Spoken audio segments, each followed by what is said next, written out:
Well, hello, everybody. Welcome to It's a Long Story, a place where we roll dice, we tell stories, And we create magic. We are here with our lovely crew, minus Rachel. Rachel, we miss you. Rachel's off for this week. But yeah, the rest of us are all here. Everybody in the Brasslight, take a look at your camera, wave, and say howdy. Howdy. Howdy. Hello, howdy. Welcome. For those that have no idea what the heck this is, hi. We're a D&D live stream that runs every Monday, Tuesday, Wednesday, Thursday, and Friday, having 5 parties, living, existing, breathing, for those that do, in the same homebrew world, the wonderful, beautiful world of Astera. So if this is your first, second, third, or fourth, or fifth time watching, welcome. We hope you have fun and enjoy yourself. I hope you're warm and cozy because it's December and it's freezing, and I forgot to turn the heater on. And I'm going to do that when we do the recap. So yeah, just a no specific announcements for this week. Actually, I will say there is one for the week of Christmas, which is very easy going into this week. But going in from the I would say the 23rd to the 31st, we are going to be off because your boy needs a week. I'll be working hard on trying to prep stuff for further stuff for next year. But we will be off for all sessions during that time. So please and thank you. Thank you. Cool.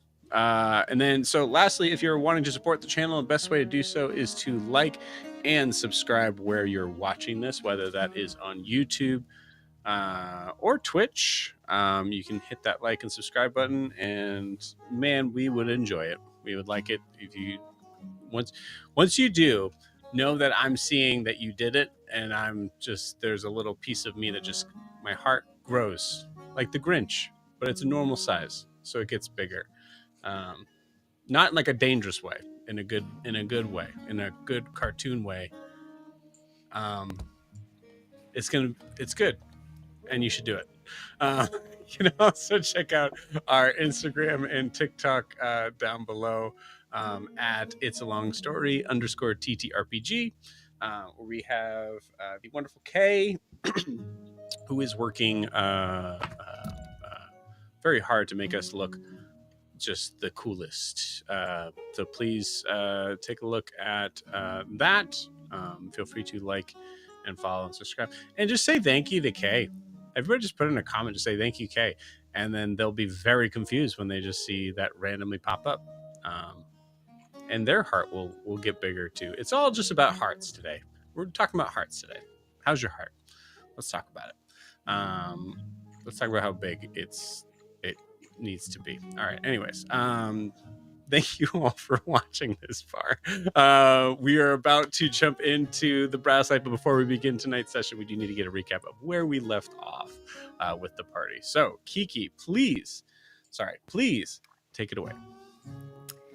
So the session last week began with Ophelia facing down one of the men who surrendered after the fight with Jeb.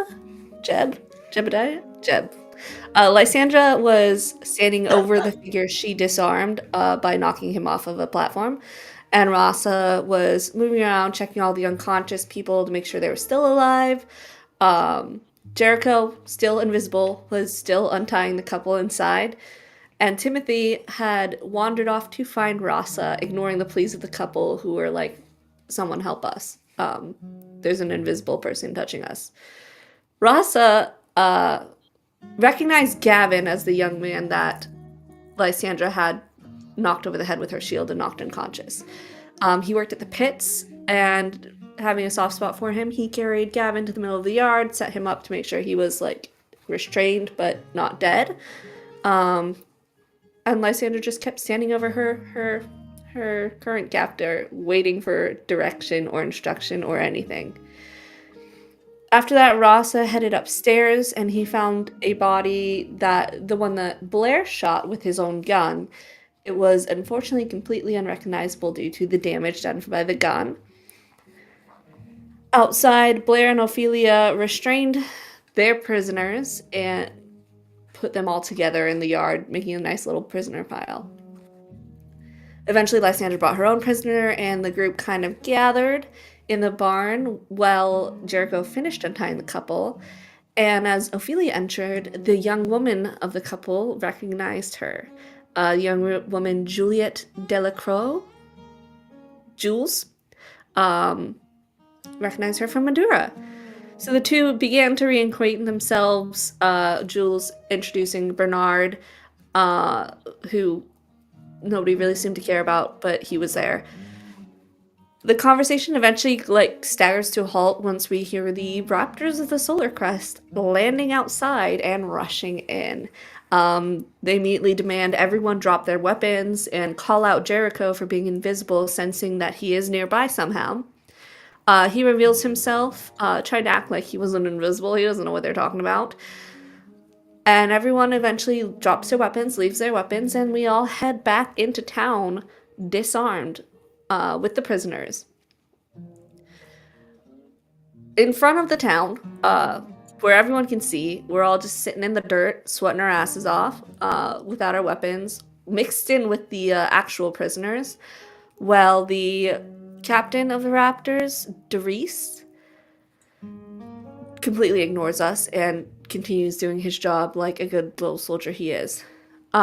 He goes inside, eventually coming out with Octavius, who calls forward Ophelia and Rasa, and they are brought inside where they see Vera, clearly upset that her bar has been taken over and she's forced to acquiesce to whatever these Raptors want. Octavius questions the two, asking simply for the truth, and Rasa gives him exactly that, explains what happened, explains there is no lawman in Rustwater anymore because she quit the night before y'all came, so that he was just doing what he had to, and together they advocate for Rustwater and for heading north to advocate for Rustwater's rights, for their a bunch of stuff. It was all high level.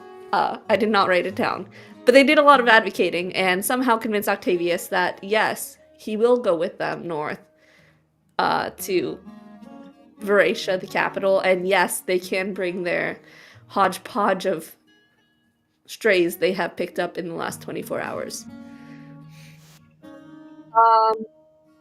Particularly, Ophelia says that he Blair, because Blair is her bodyguard, and her best friend, although she didn't say that.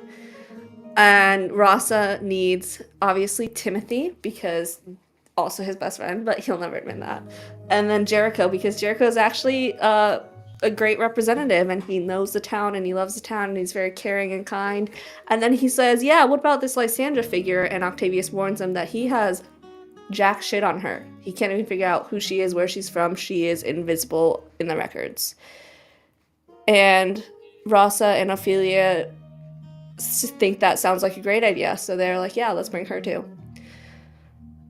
Eventually, they go outside and we are released, while the rest of the prisoners are going to be dealt with by the Raptors who remain behind when we leave in like 2 hours or an hour.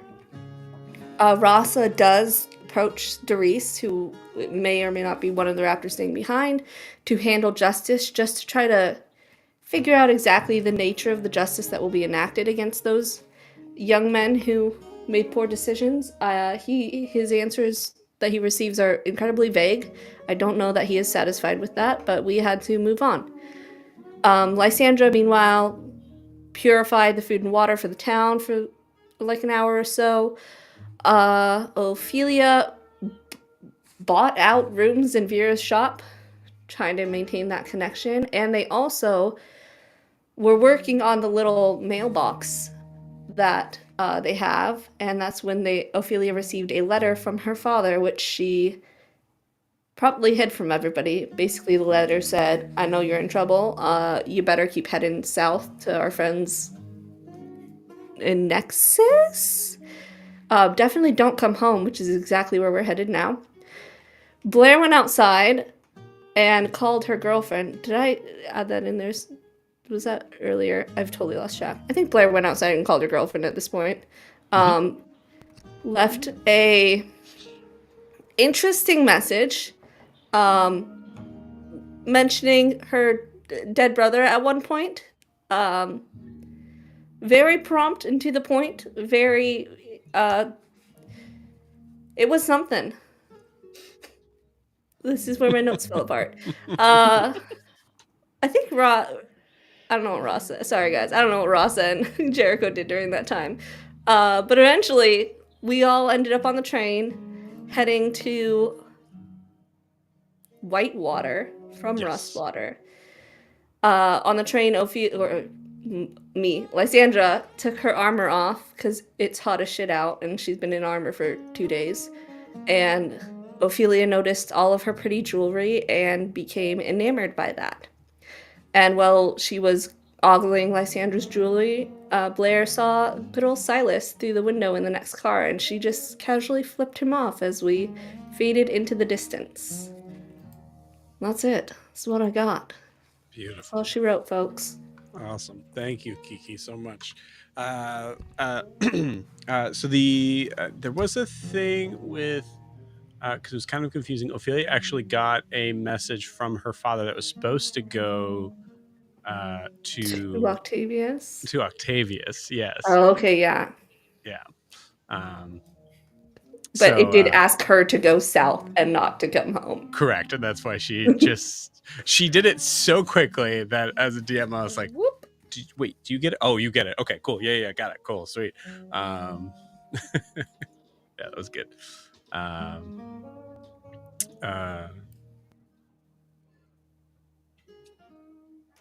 Yeah.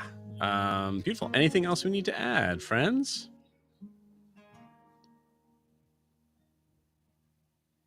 All right.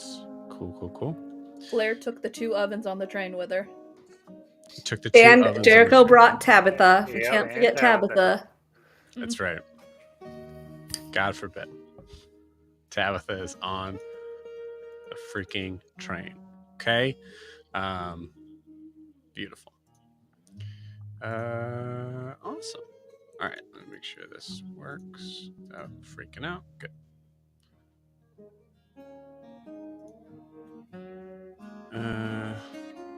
God, I don't like any of these images. Why is it so weird?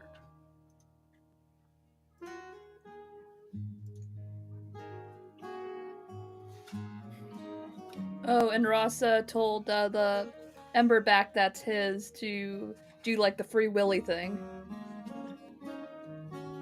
What? My reminder of what they're leaving. Oh, yes. So, our Sidewinder is coming with us. Beautiful.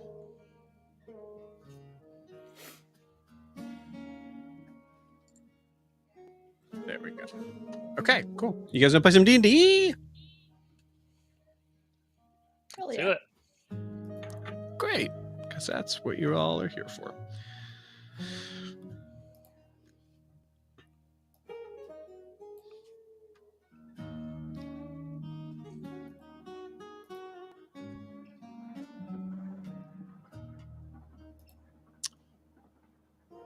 We hear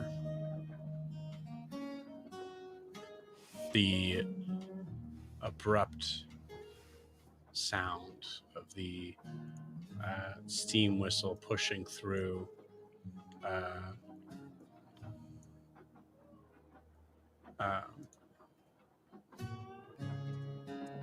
from the black from a black screen into that moment, and hearing an immediate sort of rush of sound as the cars are moving and kind of jostling to and fro.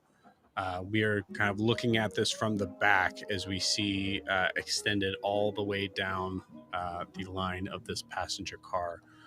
We see a figure just sort of somewhat peeking out from the very, very end of the line, the first cart, as if trying to just keep an eye on anything going on. We see the long white beard of Octavius Fenwick, who has been staring at a paper this whole time, seemingly kind of making notes on it. And the camera seems to start to move in a little closer until there is an immediate sort of abrupt sound of what sounds like metal kind of clanking together on metal as we turn and see turn abruptly to see Timothy having to adjust in the place that he is standing. I imagine for many of you, let's see here, there's 6 of you, 6 people fit in a passenger-sized cart if it wasn't for one of them being Timothy. But maybe Jericho makes the kind of cleaner sort of, or the makes it work in that way. Where if you guys would like, you could all be in that same sort of passenger car. So I'm going to say at this point it's completely up to you. But where we are starting on is at Timothy and whoever is with Timothy. I would probably be with Timothy for sure. Cool, you got it. Who else? I thought we were all required to stay in that car. That was kind of the point. Like he had to keep his eyes on us the whole time. Yeah, you're having to stay in the same car, but you're able to kind of go into different rooms. Like you could have separate rooms. It's weirdly actually kind of spacious, being like you have your own boxcar. But yeah, so you guys could absolutely be in the same sort of I don't know what you would call that, cubby, sort of that car. So yeah, so anybody who wants to be here certainly can. But we'll say Ross and Timothy are for sure here. Who else is here?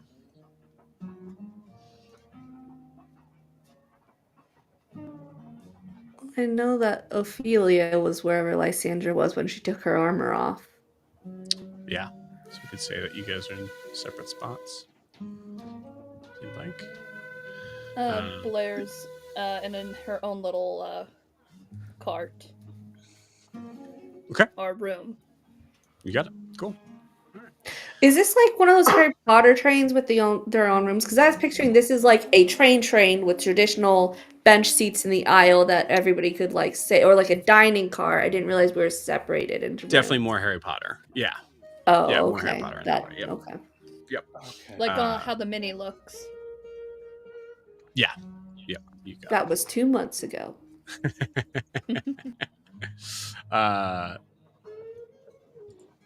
Yeah, cool. So we'll say, for simplicity's sake, Jericho, would you be in your own room, or would you be in one of these rooms? For simplicity's sake, I think we ended the last session with Jericho sort of looking for a small spot to call his own, and I think he's in that right now. You got it. Yeah. He'll look for people later on. You got it. Cool. Awesome. I imagine Lysandra's in the hall, like stretching and doing exercise because she doesn't have her armor on, so she's got to like loosen up, limber up the muscles. So she's like in the hall doing stretching exercises. So quick retcon, we come back to that same sort of scene and we actually see there's a moment of just Lysandra just doing full, like, and the camera's having to like maneuver around. I can just see her doing lunges across the hallway. Yes, exactly, with the sword on her shoulders. You know what? Hey, gang, that's exactly where we start. Beautiful. Miss,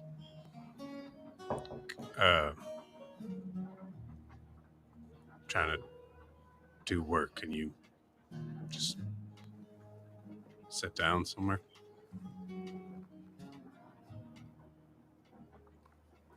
Why would my exercises impede your work? I am out here. Right, because every time you're stomping around in the... Yeah, right. And you see him just shut the door with that. Beautiful. Yeah, and that's when we hear the cling of armor, and we see Timothy and Rasa in the same room.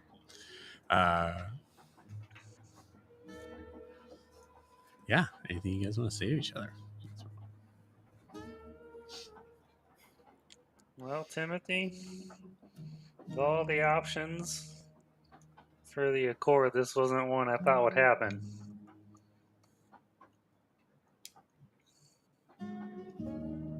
Well, It's I'm happy to help with whatever, and you seem to have kind of taken it upon yourself here. But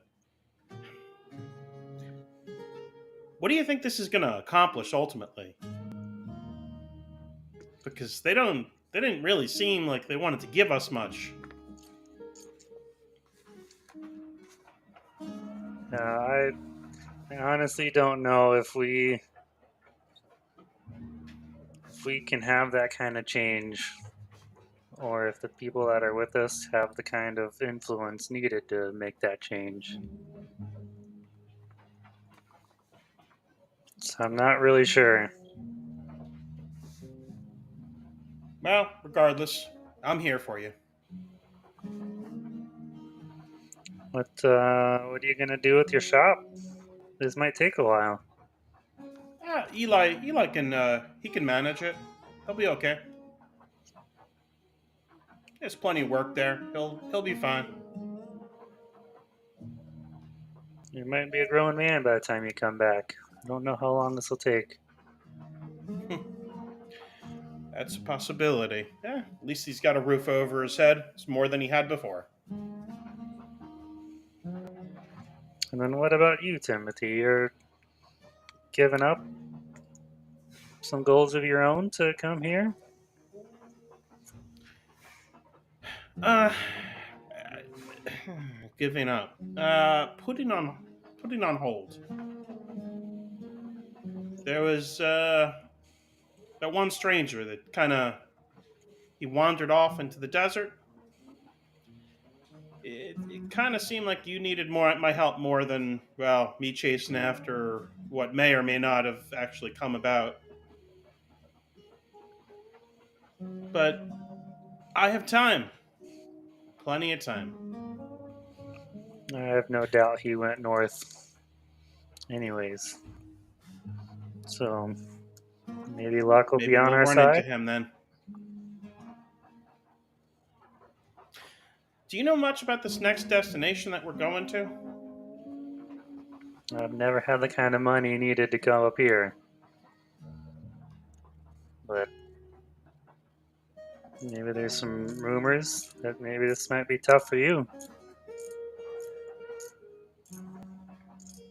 Tough. I don't know. It'll be interesting to see what's happening over there.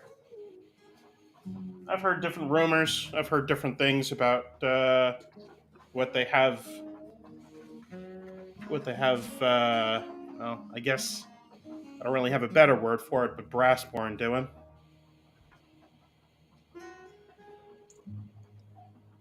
Well, we'll find out soon.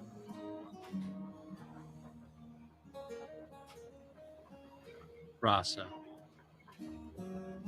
The speed of this train is such that it is hard to tell exactly how fast you are going and how much land you are taking up. So I think at this point, I'd like you to give me a perception check, as I imagine Rasa occasionally staring out the window.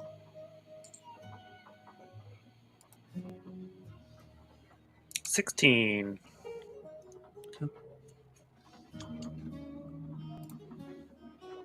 The 16, you see nothing but desert for miles.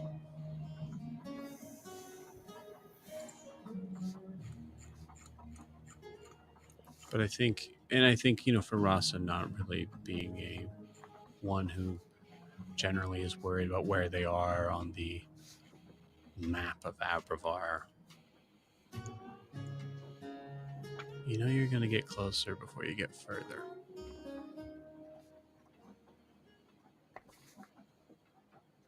I think in this moment you also look at Timothy. Timothy, are you interested in whether or not you can possibly see the ranch?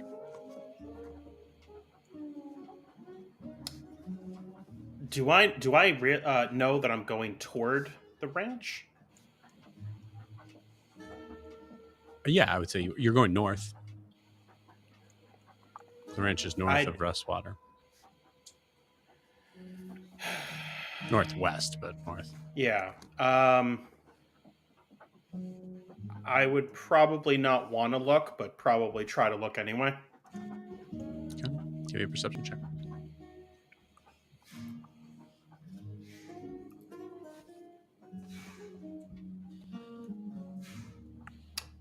That's an 8.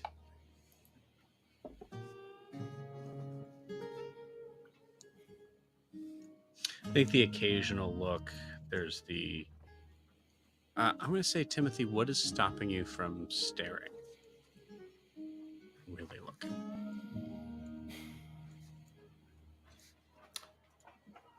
That's not his life anymore? Your life has been partially existent of making people pay for what happened there.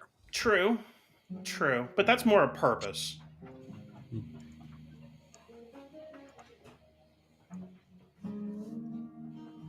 Interesting. What happened in that place was that place. How many times Both do you good think you and look? bad.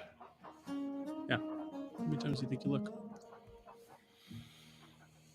4, maybe 5 times.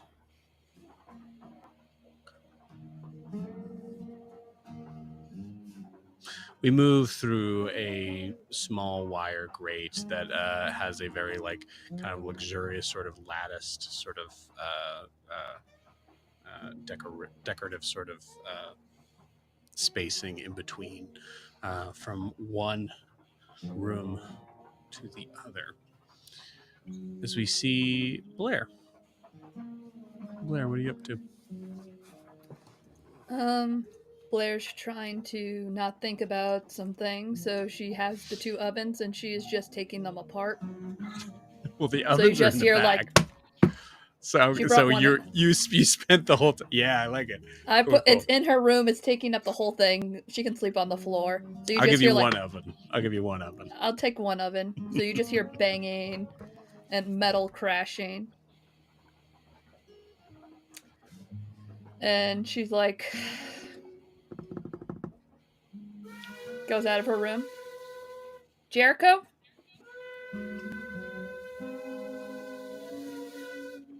Goes to the next room. Jericho?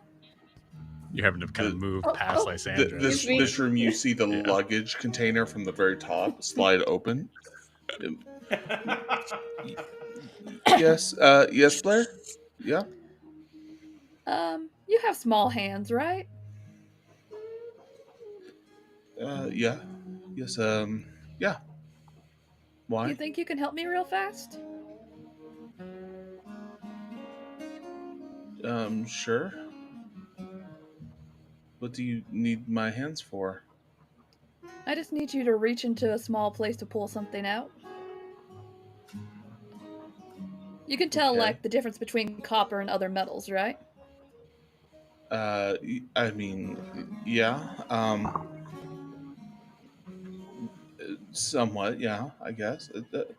You're not, are you, yes, Blair, happy to help you out, yeah. Do you need, help down from there, or you can do it yourself? Jericho at that comment is just going to kind of flop out ungracefully, but still land on his feet. Okay. Unless the DM wants to have fun with it. No, I like that. He's just gonna. No, I'm good. I don't need to be lifted down. I appreciate it. Though. I was just gonna bring a suitcase down and make it stairs for you, but okay. That's fine. Blair, before I ask, and I apologize if this is forward, but you're not making another bomb, are you? Oh, speaking of, do you still have that on you? No. Miss Lysandra And has it that on. wasn't a bomb. I want to be clear. And don't say that out loud when there's a soldier outside. Literally. What do you mean outside? Right there, right in the hallway that you guys are in right now. Like, first of all, it's not a bomb. It was supposed to be like a flash, a very intense flash. Secondly, Mhm. do you have that with you? No. No, Okay. not Thirdly, at all. no, I'm not making one of those. I'm just Mhm. trying to strip something, and I want the copper. Oh, okay. Yeah. You're scavenging. I know exactly how to scavenge. I'm very good at that. I'd be happy to help. All right. What happened to that thing, by the way? I gave it to Miss Lysandra, and from there I don't remember.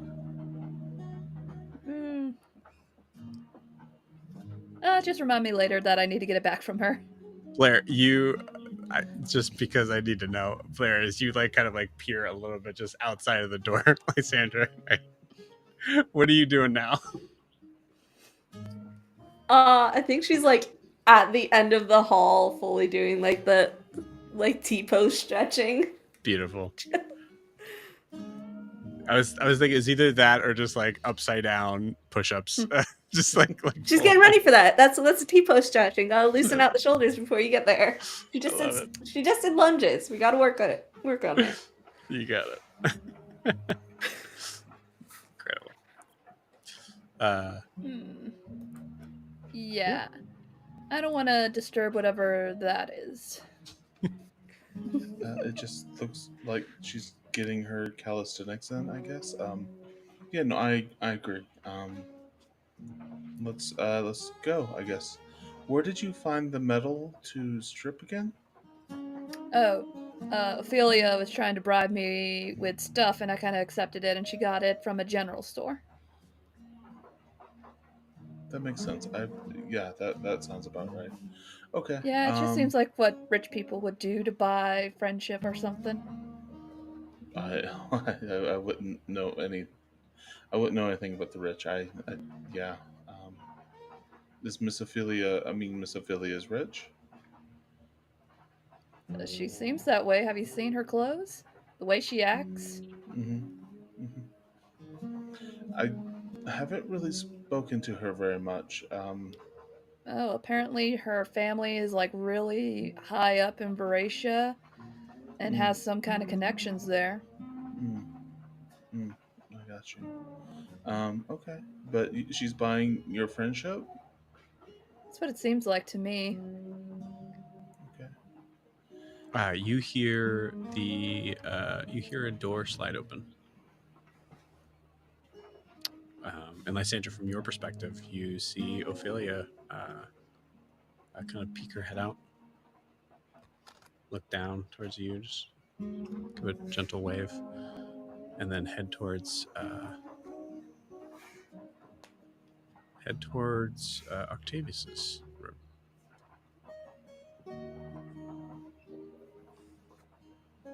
Oh, hi Blair. Hi Jericho. Passes by. She goes in, shuts the door. Okay. I don't know. You don't know. Blair, should I be trying to buy your friendship as well, or No. I don't have much to give. I am. No. She immediately started to blackmail me, so you've been actually genuinely kind, so your friendship is free. Hold on, she's blackmailing. What is she blackmailing you for? That's beyond the point. Here, let's just go take this oven apart. Does it have anything to do with your brother? What? Your brother. Does it have anything to do with him? I just like put his hand on his mouth and like push him into the room and close the door behind us. Yeah. Yes. Yeah. I love that. Slam.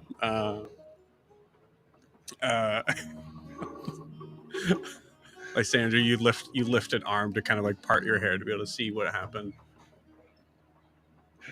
And then just go back to the upside down push-ups. Jericho's literally out here saying bomb and terrorist names on the train. On the train. Yes, I love it. I'll say for a brief moment of pause, one thing that I want to kind of make sure that I clarify with you all is that Shaw is also in this car, in the room across from Octavius. It is locked from the, or sorry, excuse me. No, it wouldn't be locked. Just keep that in mind, just for fun, in case anybody was curious. Yeah, let's say, Lysander, you probably finish up your exercise. Is there anywhere specific you'd like to go?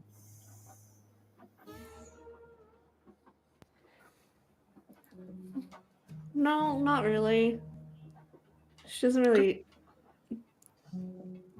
have much direction.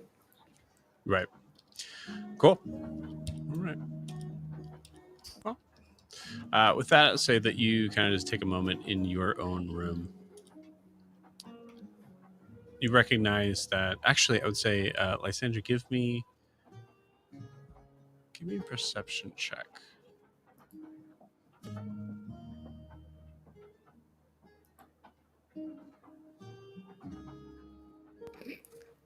Three?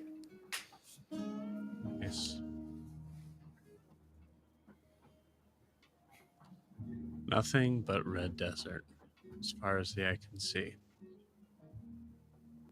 But I think gluing your face kind of up against the sort of the window and just trying to see like what's ahead. There's that moment of like, I don't know. You tell me. What's Lysander thinking about as far as what's to come? I think, because I just thought of this, she heard Blair and Jericho talking about the bomb, Mhm. and they've called this stuff Ignite. And she put it in her bag with something else she has. Mhm. So she wants to just like open her bag and just stare at the two items to see if there's any kind of reaction, like if hers is, I don't know, changing, if it's reacting to the Ignite. She's a little worried about the things she said in her dream to Melisande and the fact that there's Ignite in her bag right now. Gotcha. Okay.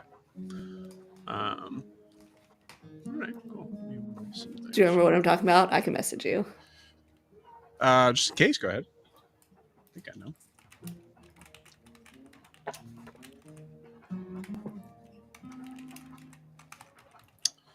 Yeah. Interesting. Mhm. Um, Oh. So I rolled some interesting numbers.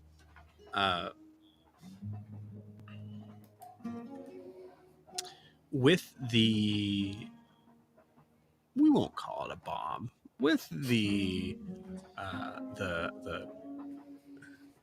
encasing of the sometimes explosive substance that has been used to power things for the past 100 years in Ebravar.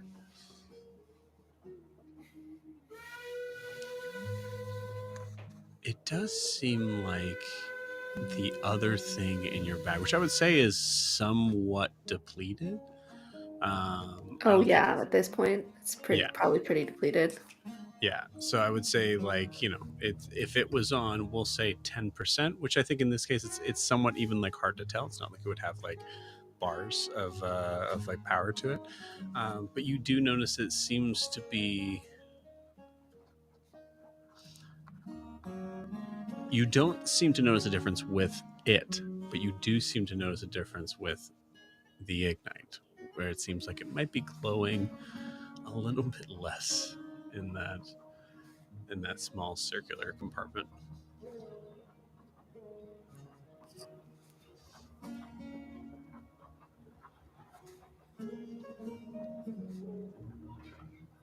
I think she's just gonna leave the two in there, in the hopes that maybe that means it's depleting the ignite and it won't be as explosive, so it's not as big of a concern. Interesting. So, above Because board. right now, from what she heard, is it's very volatile, and Blair didn't even seem sure about its stability. Yeah. So Why it would might you? be stabilizing. Yeah, it makes more sense to rely on the safety of the device that you know where and how it was made than the one that Mhm. was made under the bar of a board. Exactly, yes. Makes sense. Beautiful. You guys hear a loud boom? No.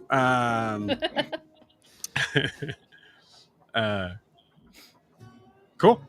So we cut to Blair and Jericho as Blair is shoving Jericho into the room, hand to mouth. Did I just do the mouth thing? Yeah. After Blair like shuts the door, she's like, "How?" Sorry. Takes. Um, You said my What? brother. How? I heard you calling his name. I assumed brother, but I guess I just heard you talking about him.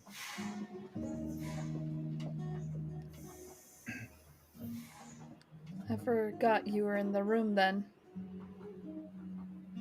A lot of people forget about me. Have you told anyone? No,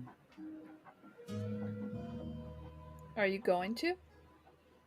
I don't see any reason to. It is a very private matter, and I've only just gotten away from the authorities blaming everything on me. My brother. What? Like, what'd you hear me say? I was in a bit of a state. just your brother's name and kind of a mad tone. It's kind of it. We were around wreckage and um, you were lunging at me and seemed upset and yeah. And I'm just like looking around to make sure no one's like peeking in through the thing. Oh, I kind of imagine when you shut the door, you just kind of pull the blinds down too. Yeah. Blair, if it means it, I won't say anything to anybody if that's. My brother died yesterday Oh, on the train. I'm so sorry. I Miss Blair, I'm so sorry. I is there anything I can do for you? That is horrible. I'm trying to bury that very deep right now. I can't afford to think about that now. I think having my little outburst last night may have helped, but I'm sorry I took whatever I was doing out on you. It's okay. It's understood. As friends, I just sort of thought it would be. I kind of was trying to look for a way to bring it up and so we could talk about it, especially if we're writing together. I just maybe I was a little. I apologize if this was a little too direct. I guess I should have been a little bit more. I This is very difficult. I'm so sorry for your loss. Were you close to him? That was the first time I've seen him in over 11 years. Oh, oh. Um, Still, loss is extremely hard. I still don't really know how I feel about it. No, I'm here if you want to talk about it. Do you want to talk as we strip metal, or I would rather us not, and I'm just gonna push this really far deep down and try to ignore it, and we're just gonna sit here in uncomfortable silence, and I'm gonna tell you how to strip the metal. that's doctors say that's the best thing to do.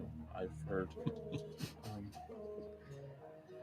Well, I'm an engineer, not a doctor, so I wouldn't know what they would say. right. Well, if you change your mind, Blair, I am here. I'm happy to um, I'm happy to be an ear or whatever you need in this moment. I will keep your confidence, but yes, thank you for sharing with me. Thank you, Jericho. I actually like your directness. I hate people who dance around the bush, and I don't really like that way. I like being direct. If you could answer me one question, because this is bugging me. Hmm. I kind of left a message for my girlfriend to tell our parents about him, but only in like a one sentence. Was that a bad thing, or? You left a message to your parents. Well, I was telling my girlfriend in like a PS, like, P.S. Tell Leo's dead, and then that's how I ended the letter. Was that a bad thing? We were in a To your hurry. to your parents. Yeah, I kind of figured they should know. Oh goodness. We should definitely find the time to talk to your parents. I think, and share a little bit more with you. Need to. I think in Oh this moment, God. and to sort of like get out of character a little bit. I think in this moment, not Tishi, Jericho is just realizing how young Blair is too. I imagine, like, Blair's not that young. how young is Blair? Blair's 29. 29. Okay, okay. Then maybe he's not realizing like she's that young then, but um, I, yeah, we should definitely maybe follow up with your parents and let them know a little bit more. Uh, You didn't do bad. It's just maybe we should. I'm It's not just that great with my parents, and I think Callie would be better writing the letter. Like, out of the whole 11 years since I've been gone, I've sent 3 letters to them, and I've gotten 1 from them. you're so you've been gone from your parents for 11 years. My whole family, yeah. As soon as I turned 18, I left that dump. Um, Can you put your hand in here and just try to pull that little oh, wire? yeah, I'll pull this. It feels kind of weird and goopy, but yeah, I'll pull it. It must be It's um it's not gonna electrocute you. It's unplugged. Sure. I trust that.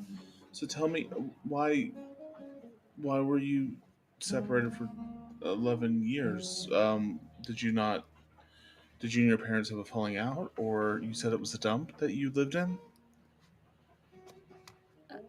To use bad common, it's a podunk town. Hmm. Like Rustwater is? No, it's pretty vibrant. It's a farming and ranch community. Hmm. So better than It's just Rustwater?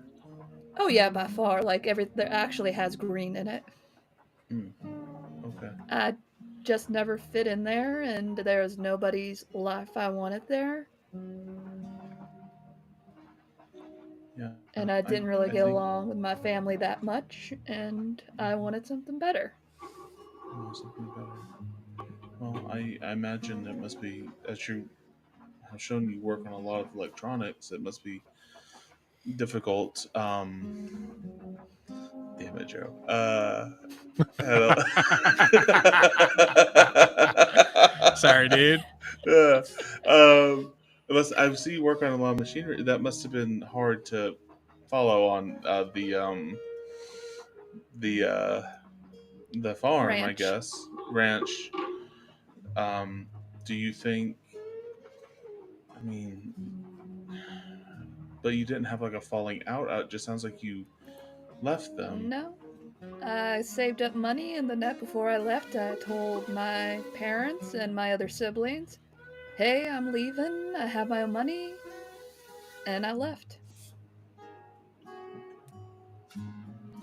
Um, yeah, I that sounds like well, maybe this is a good time to check in on, I guess, and just say hello. I don't, yeah. It's family's important, Blair. But I'm not going to. Hold on, this wire is really tough. This in my gears. Okay, but it's just give it some thought. But you know, in this moment of loss, maybe I don't. Yeah.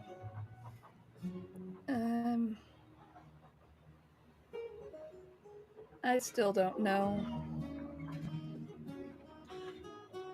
I have to think about it. I didn't even go home for my sister's wedding.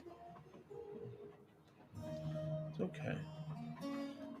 But to be fair, the marriage didn't even last 5 years, it seemed, so it would have been a waste anyway. Some marriages aren't meant to last. This is true. What? So I was muted. Shut up. I was muted. Okay. Well, Well, enough about me. I've been talking up a storm. What about you? Me? Yeah. Yeah. What would you? I guess. What would you like to know? Like, I don't know. Where'd you get to know about horses? Since that seems to be the only thing I know about you. Oh yeah, when I arrived in Rustwater, I always liked nature a little bit. I Watch kind your of grew up fingers in a. and bam, bam, bam. Yeah. Yes, I'm sorry. Yeah. No, I grew up in like a more rural town, you might say, in a different part of the world, far away from here in Rustwater. But when I happened upon Rustwater, I was I didn't have anything to my name, so I found this old shack that everyone had abandoned, and then people started bringing me horses to take care of, and I just sort of rolled with it. Um, at first, it was difficult because they bit me and I was little, but eventually I made do. I think as I picked up their scent and so on and so forth, I guess it made it easier. So it's about 2 years, 3 years now or so. I've really been into horses. I get that. They are. That's one of the things I missed about the ranch. Yeah. But yeah. There's a knock at the door. All right. I guess I'll go get it. Open it. Hands covered in grease and such. You got it. You see there is what looks to be a food cart that has been pushed out into the from the middle of the hallway, and you see peeking out is a figure that you kind of feel like you've seen like off and on throughout the whole Rustwater sort of time, but you've never noticed up close how incredibly hideous this figure looks. Blair, this figure is unrecognizable to you right now as Cody 1 shows up with just the internal parts fully exposed. You see like the jaw, the metal sort of like marking of the, you see him kind of turn and just like turn his head. Hello. I have this cart down for chicken and fish. Is that correct? Don't take the fish. We got it like 2 Be, weeks saying ago. to both of you, he's put his head into the. It's super creepy. But if I don't, hold on. But if I take the chicken, you'll be forced to have the fish. Don't take the fish. Is my presence making you uncomfortable? No. I've had a bit of a mishap. Sorry. I'll take the fish, please. Sorry, I panicked. Absolutely. You see a tray just kind of like pushed out to you. I'll And have for the you, chicken. Miss Blair, The chicken. great. So glad that you have decided to join us. Thank you. Take it. You hear a shout from the front of the train as you hear Silas just shouting, "Cody! Good Lord. No. Come on back." You also hear two Codys respond. No, yeah, not you. Okay. You're going out for the food. You're Cody. Cody 1. Get in here. You see the figure kind of look back. Is there anything else that I could assist you with today? If you could, like, next time take the first class food, I believe I've earned it for part of my job working here in the Brasslight. So instead Oh, of this getting is the paid- first class food. Really? Ugh. Yes. Unfortunately, I do need to be called back because I assume my boss has decided that my face is too grotesque for public. So, if you excuse me. See him just back out of the doorway. About 2 minutes go by, and then another figure pops up. It's Cody 2. I am so sorry about my brother's appearance. Is there anything else I could help you all out with today? No. No, thank you. Fantastic. Mm. Well, that looks fun. And then he goes and walks off. He's pointing at the oven that you're disassembling.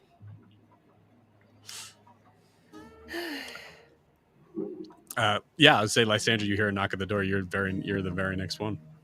Well, I was gonna say once she checked to make sure her bag wasn't going to kill everybody,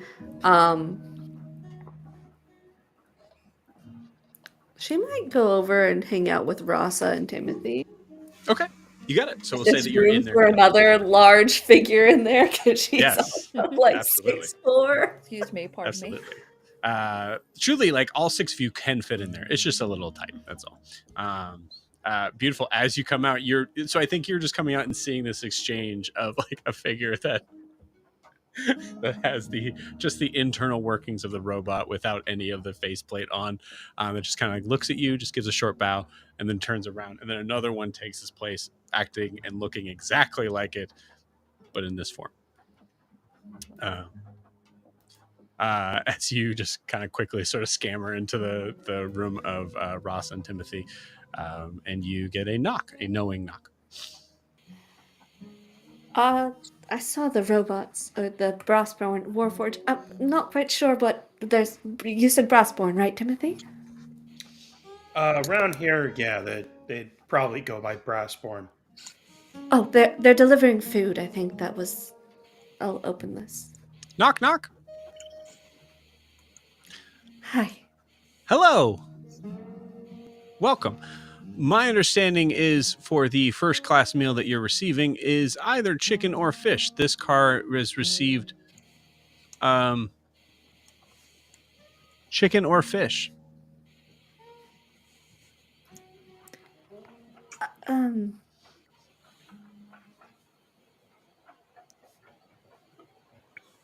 Why? Chicken It's and fish on a. Is this a celebration? No, I don't think.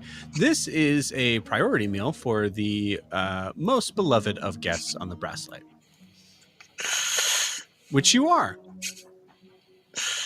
You can just pick one. I'll take chicken. I'll take chicken as well, then. Fantastic. Good choice. My brother, would you need a possible pick me up of Ignite? Timothy kind of looks like he's been kind of looking out the window.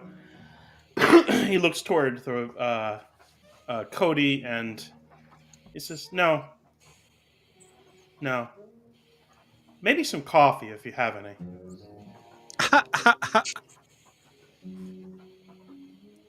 Good one. Well, will there be anything else you all need today? At least until evening.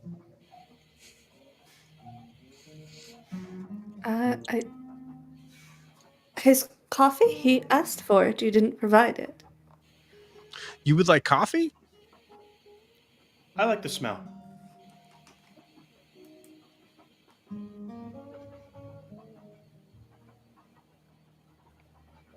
Okay. Well, I will go get coffee for one of you. Is there anything else that I could be of assistance with? Don't mind the horn. That happens from time to time. It means things are running smoothly. Do you know how long till we're at our next destination? We will be at our next destination in approximately 4 to 5 hours. Thank you very much. You're very welcome. Coffee.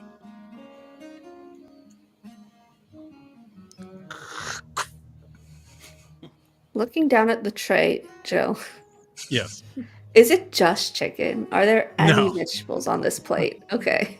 It is essentially the equivalent of like an in-flight meal sort of thing that seems to have been pre-frozen and made to look probably a little bit nicer than it actually probably is. It is edible. I think she looks down at the tray, and then she glances up at Rasa. Do you want the chicken? Sure, it's probably the best tasting food I've had in a long time. It feels wrong to eat. Here, you can have the chicken. Yes. And she's just gonna eat the vegetables. Beautiful. All the preservatives and MSG. Oh my gosh, so good, so good, Rasa. Never knew chicken could taste so good. Whoever takes the fish You has to wondered make how we got that Constitution saving gnarled. throw. Yeah. What'd you say, Timothy? You wonder how he got that kind of gnarled look on his face. Yeah, It's all preservatives. it's all preservatives, baby. Rasa, you kind of enjoy this food. It's roll me a Constitution saving throw. I'm just kidding, guys. no. It's not poison. It's not poison. That would be crazy for this part of the journey. No, you guys are just enjoying a lovely meal. So don't eat meat where you come from? It's just rare. It's a luxury, and we only have it on festivals or holidays or special occasions, and it feels wrong to eat it when it's not a celebration, not a festival, not a holy day. As you can see, like not outside. Not a lot of vegetables to eat around here. Yes, I have noticed that. I've lost a bit of weight since coming here. It's harder to find what I need. Hopefully, farther north, it's easier to do. Or maybe I'll just have to start eating meat. It still feels wrong. Well, you need to keep your strength up. You have no idea what lies ahead, so you really should eat something. Lysander, do you take a bite? Of the vegetables, yeah, she's eating the vegetables. Cool. First bite, exact opposite sort of feeling. It is not good. That sort of like you. It's that sort of like It's not taste. fresh and organic. Yeah, exactly. It's that taste of like just that moment before it's supposed to turn, and you're wondering why it still looks so fresh. She's a Whole Foods girly eating economy class airplane food. Yes. That's right. That's right. Beautiful. This is yes, your vegetables are unique.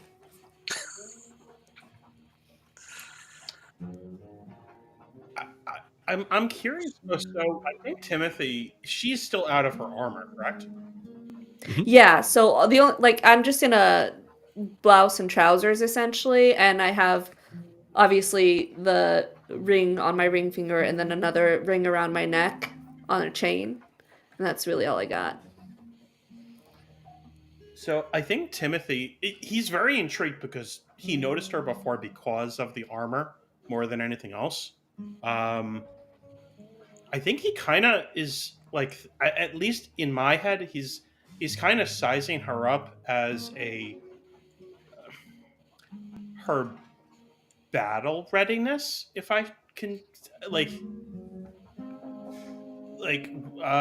because like, does she have scars that are visible? Does she have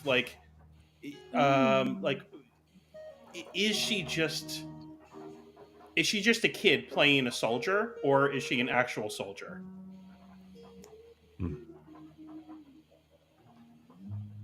Interesting. I don't know if there's something you want him to roll. I'm okay with just saying it, though, a description of her. I I would don't say- know what's going on with his character, so. Yeah, I think let's have some fun with this. I'd say Timothy, roll me a nature check. Nature check.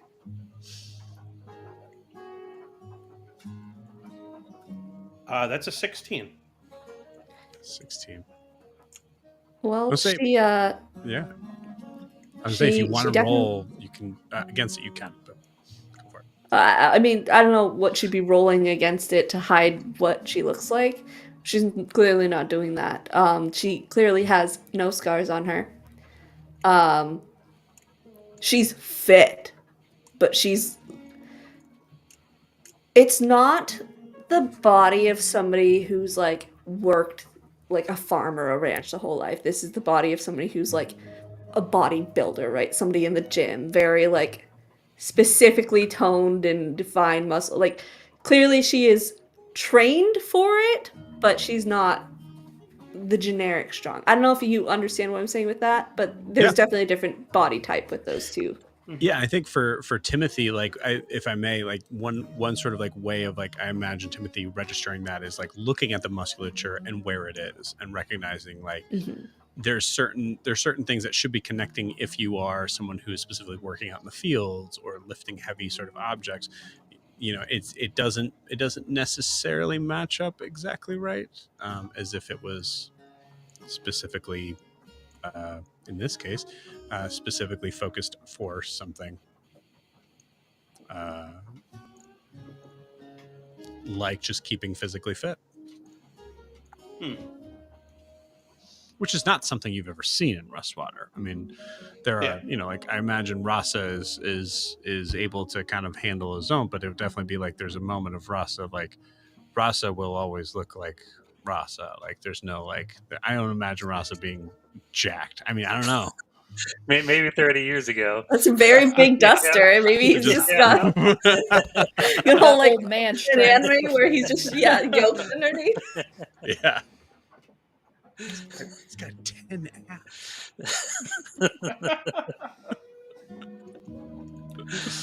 So, Miss Lysandra, will you be accompanying us all the way, or do you have other places to go?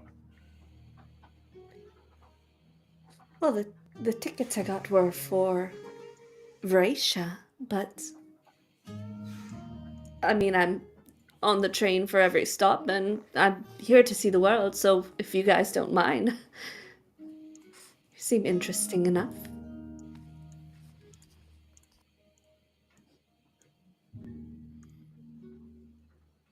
Is that all you're here to do? Is just explore and see? Yes. Yeah, must be nice being able to just travel and not worry about anything. I mean, there's just. I don't know if I would say not worry about anything. It's obviously not a safe world to be traveling in, but I think it's a good thing to be out in the world, seeing what this nation is like and where it may fall short.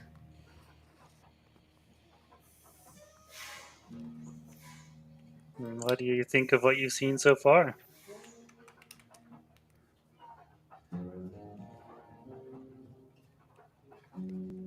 It saddens me. No, so many people should not be. It can be different. People shouldn't be starving. They shouldn't be scared of their government, scared of the forces like the Raptor coming down to enforce their will. That's not how it should be. That's not how it has to be. Are you willing to help us change it? If I can. I'll be honest, I don't know if we can. Well, you can do nothing without trying. So, putting in the effort is enough. I hope Ophelia talks. I hope her game is as good as she talks. There's a knock at the door. You see Cody too, kind of presenting a coffee in a little sort of like a cup that they hand to Lysandra. Maybe because Timothy's over like far enough reach, or maybe just the full confusion of the situation. It's hard to say. Thank you. And I Timothy hand it over looks to at Timothy. Cody and says, "Thank you very much." You are welcome. Just so you know, we are just about to go up the mountain ridge, so hold on to your hats as you will feel a slight rise. I'm going to assist the rest of the other passengers. Again, is there anything else that I could help you out with? And you see Ophelia actually kind of like walking by on the other side, like kind of like scooting by, kind of gives a little wave. As she seems to be scooting by Cody to go towards the other passenger train car. I think we're good, thank you. Very good. Awesome. Well,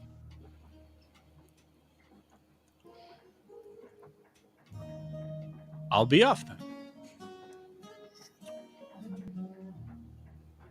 I think Timothy will take his coffee, just enjoy the smell. Just memories of past things, and just enjoy the smell of the coffee.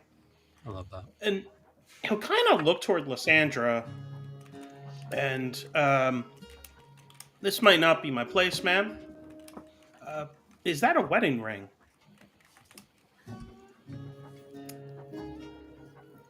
She starts fidgeting with the ring on her necklace while she's looking at the ring on her hand. It is an engagement ring. Well, congratulations then.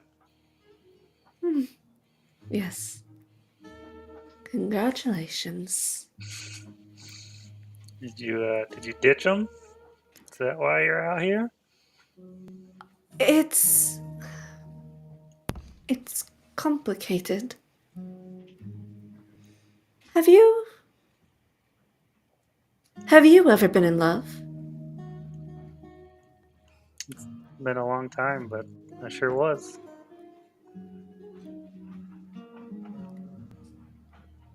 Have you ever been in love with more than one person at once? I can't say that's a predicament I've found myself in. It's not an easy predicament. Oh, don't waste too much time. You'll miss out on either option by being indecisive. Well, I have 2 years to make that choice.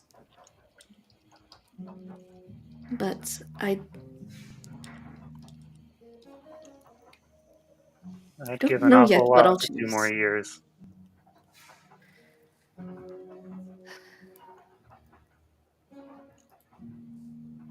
Well, I'm here, so I'm not there. Maybe distance will help me figure it out. Neither distance nor time.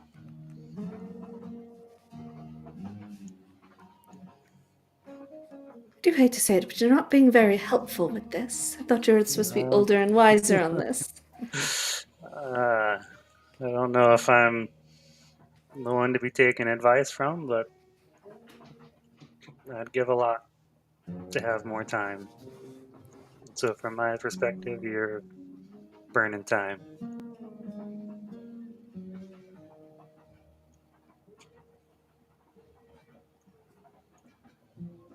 What was she like? Oh, Caring, he. Sorry. nice, helpful.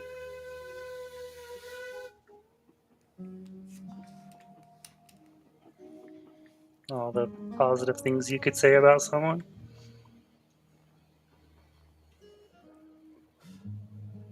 Timothy. Belated well, Sorry, just real quick. While this is happening, Timothy, wisdom saving throw. Hmm.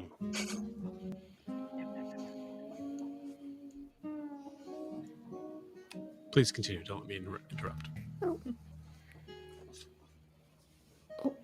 belated condolences if it means anything. I am sorry. That would be a 9. You look out the window.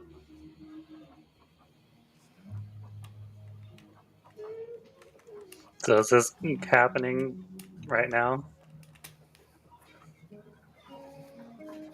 I would point that out to Lysandra. Timothy and I had everything. Now we have just each other left.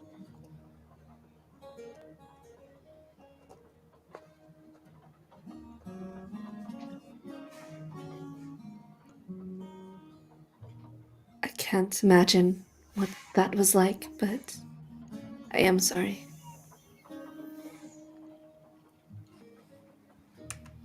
And now we're going to meet the people who destroyed my life.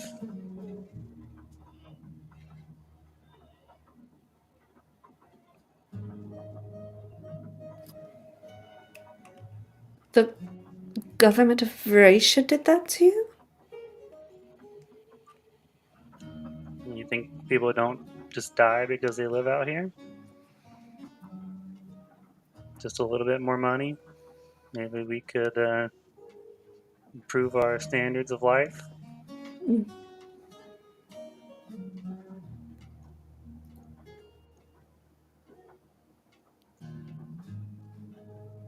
There's a slight bump as you feel just this moment of just the train having to lift a little bit.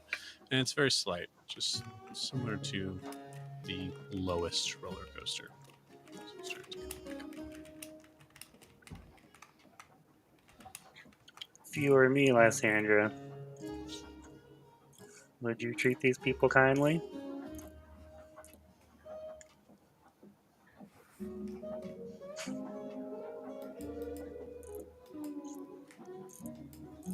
Is that the justice that you look for?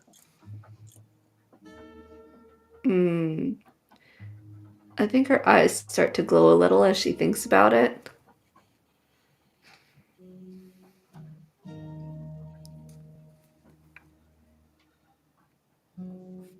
Justice is not defined by written law,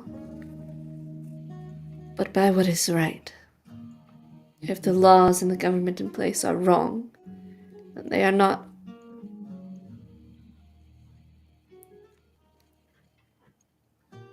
Then they deserve to fall just as much as a common criminal would.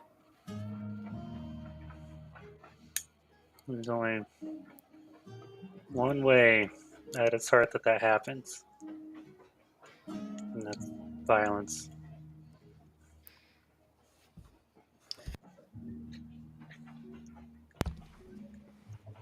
Is that what we're going to do? Is that the plan? To take violence to Varesha? If Ophelia doesn't come through for us, might be what I do.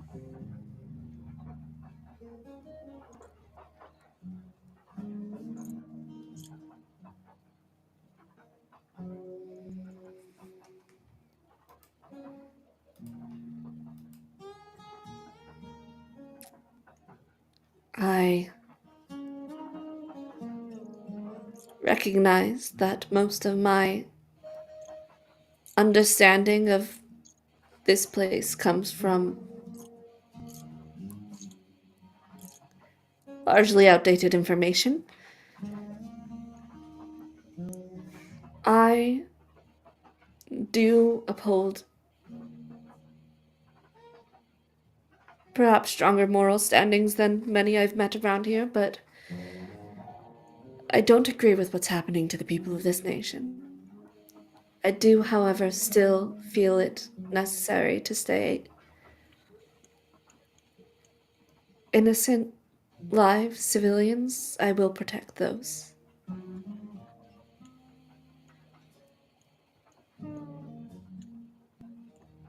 Anybody guilty, I would let you do as you will.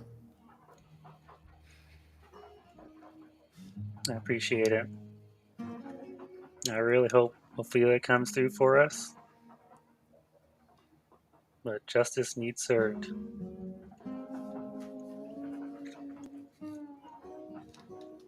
I'm going to pause you guys there. Jericho and Blair. First off, what have you guys been doing during this time?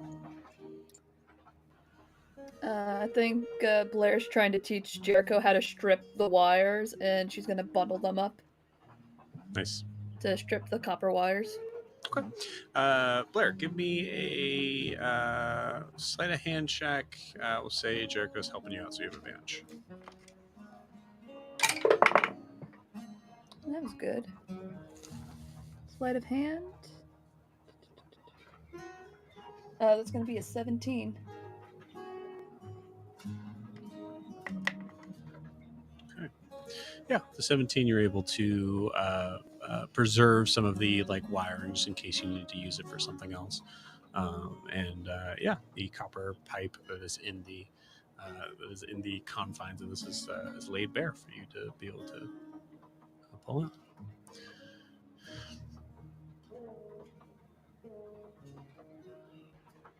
So just like this, Blair, and just okay. Yeah.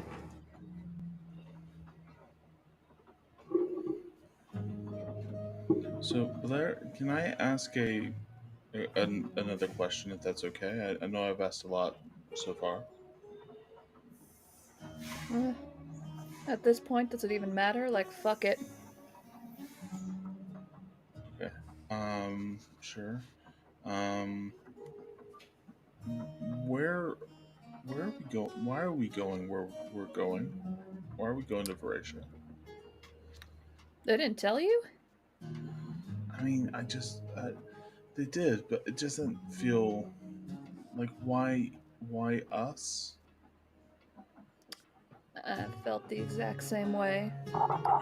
From what I understand, the old man, Raza, Mm-hmm. is trying to get the accords that you guys were trying to do for Rustwater, Mm-hmm.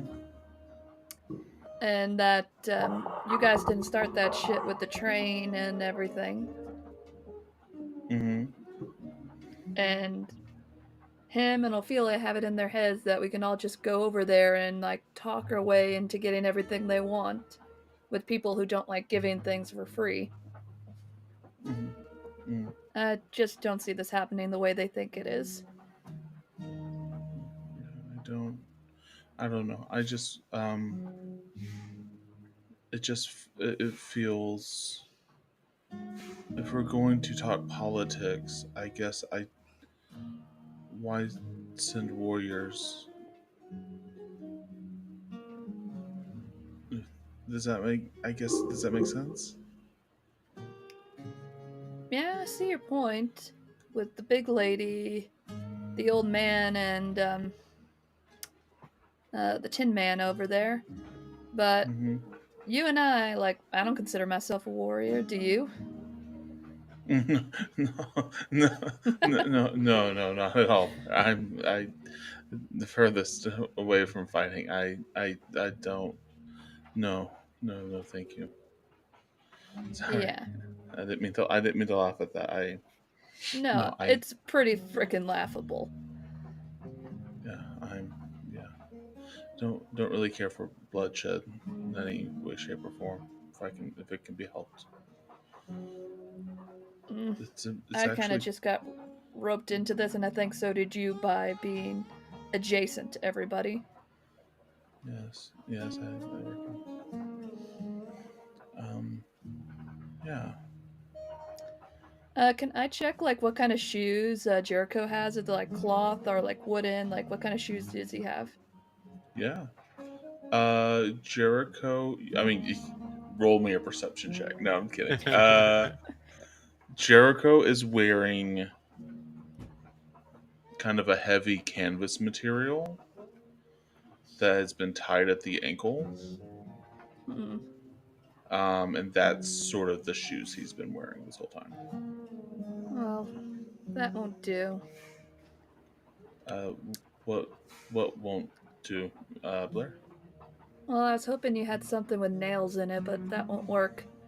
And I'm just gonna take a little piece of the metal from the ovens, and I'm like, "Do you have pockets or anything you can keep in you, like keep on you?" Yes, I have some pockets. I have a pouch. And I'm just gonna hand you a piece of metal. Always just keep this in your pocket. Okay. Thank you very much. Jericho will put it right in his pocket. At that sound of the train, you actually feel everything sort of like lurch forward a little bit. Like Blair, you're having to kind of like grab onto the oven to keep from killing Jericho. No, Yeah. excuse me. You see claws just get this close to your face. Yeah. You feel the train coming to a very sudden halt, which is weird because it's also kind of going uphill here. Ugh. What now? Lysander's sprinting to her room to get her armor on. Cool. You got it. Should we go check on the others, or go see why we stopped? Yeah, I guess. And I'm just like, can I check my pocket watch and try to like, where would we be exactly if I knew the schedule and the map? No. Sorry. I would say that you would know. I don't know if you even know the schedule. You know what I mean? Yeah, but you like trained on this thing and kind of like would have to know at least some basics on like, it takes Like this long to get to how point long it would take A. to get from one. I mean, I think you felt the movement kind of coming up, so you know that you're probably up maybe about 2 hours away from Whitewater. Okay. But yeah, that pause is going to take a little more time. So yeah, Lysandra, you as you go sprinting to your room, you see Octavius immediately kind of like open the door, look left and look right, and say it's about the amount of time you would have like spent looking before you kind of rush into your room, right? Does that make sense? Yeah. What else are you guys doing? It's gonna take her 10 minutes. Yeah. Jericho goes and just watches for 10 minutes. No, I'm kidding. He's a peeping Tom. I'm going. I'm putting on armor. Yeah, I know. I guess. I'm going out and I guess out to the hallway and then trying to find a window, a proper window, and see if there's any commotion or. Basically, Jericho's mind goes to: is there another bomb, or have they switched to other tactics? You got it. Okay, I would say like staring out, just for everybody to know, like staring out your current window, where you guys are at, you would see just like kind of the whether it's left or right. I do have things in my mind on who's where, but we can feel free to kind of like figure that out here in a second. Looking, you see just like the beginnings of a mountain ridge that you are about to kind of come through. But I would say it's like you're just at the peak of, or sort of at the crest of where that's happening. Jericho, give me a dexterity saving throw as you walk outside. Sure. Well, that's a 21. Nice, awesome. Oh, yeah. You walk outside and almost completely collide with Silas, who is kind of like sort of like running down the hall. You're able to kind of like pull yourself out of the way just before you see him kind of run down, open the door, and then open the second passenger door, and seems to be running to talk to Cody. Okay. Can I, by the way, Joe, I should have asked this. Have we been riding long enough on the train to get like a short rest? As a warlock, Yeah. It would give me. Yeah, absolutely. Everybody gets a short rest. Absolutely. Yeah, good question. Okay.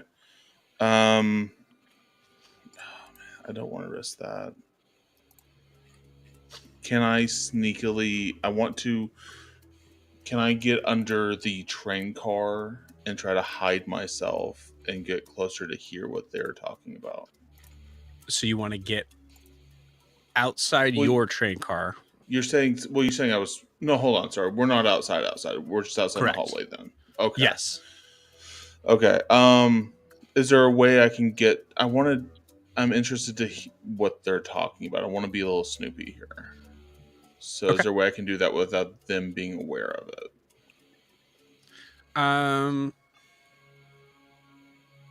Besides turning invisible. Yeah, I mean, I think it's something that you see Cody, you see Silas talking to Cody 1 in front of other passengers. So there is a moment of like, you kind of like feel like you could probably just try to hide among those passengers or like hear what's going on. I'll do the halfling thing and hide between like a larger beast. Yeah, I like it. Like you're just hiding. Yeah. You just see this very like very well dressed individuals. Oh, okay, all right. Okay. You hear there seems to be an obstruction on the track. Okay. And is telling Cody 1 and Cody 2 to go out and handle it. Okay. Hearing that, I'll go back to the party and with the intention of sharing this news. Okay. So I guess wherever the main train car is, where everyone is. Yeah, I think you're in the train car with everybody. You open the door and then open the other door to the other train car, and we're hiding around someone's legs. Now, hearing the information, you're backing out, going back into the train car where everybody's at. Yep. But everybody's kind of in separate rooms right now, so there's like a weird sort of moment here. I'm gonna make laps. I don't feel like it. I'm just gonna make laps and tell everybody. Yeah, I like it. Cool, awesome. So yeah, you all hear Jericho kind of like peer in and go like obstruction on the tracks. That's over to you. As soon as Jericho says that, can I open our window and I'm just like in the first thing, like get myself on top of the roof of the car to see? If you want, Yeah. you got it. What's your AC? You're gonna hit me with a bridge. 14. 14. Okay. Yeah. Just misses. As soon as you open and you like start to kind of like pull your body out to try to like get up to the roof, you hear this ding of a bullet hitting the railway car, very close to you. Put this back up.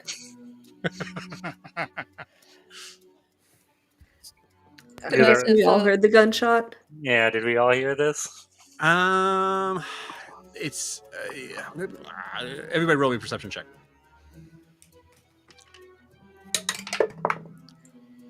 Ooh, that's really good. Weirdly, you guys are in the first class car. 13. 21. 13. 17. 17. Okay. Yeah, cool. but what's your dex though? I guess I'll roll for it. See if. Nope. Okay. Cool. Yeah. This is a very well soundproofed car. I guess. There's a moment like it could have been something else. Like you're not entirely sure. It could have been Lysandra's armor clanging in the other room. Yeah. Exactly. Yeah. But Rasa 17. Timothy, you were interested in my armor before. Help me. As Timothy's bounding by. Rasa and I think Jericho. Rerolled super high. Rasa Blair 21. Oh, yeah, 21. I rolled a 13. Gotcha. Okay. Yeah. So Rasa, Blair, Timothy, would you roll? It was a 10. Nailed it. Timothy's miles away. Beautiful. Just enjoying that coffee. Cool. Yeah. We're not in initiative just yet. So we did not hear it, even with the higher rolls? If you rolled, I'll say you rolled above a 15, you heard it. Okay. Timothy, there was a gunshot coming from the side. Timothy, you now know there was a gunshot. Yep. So, Guys, I think someone's firing at us. where are you? You're in your own room. I'm opening the door, like just So you're just yelling into the hallway? Yeah. Okay. Silas runs by, stops, hears you, just making trouble, and runs towards the front of the car to I'm get. trying to fucking help. What's Octavius doing? Octavius. Oh, that's a good question. Yeah. Octavius is. He is out. He heard that actually. So yeah. So he's outside. He actually is trying to kind of keep an eye on the person that is 100% across from him, which is Shaw. But he definitely heard that and is kind of looking towards Blair's direction. Actually, Octavius is going to look towards you, Blair, and just, you sure? Yeah, I poked my head out of the window and I nearly got shot. Poke your head out of the window if you want to know. All right, everybody stay here. And he goes to the front. He goes out to the other train car where the staff is.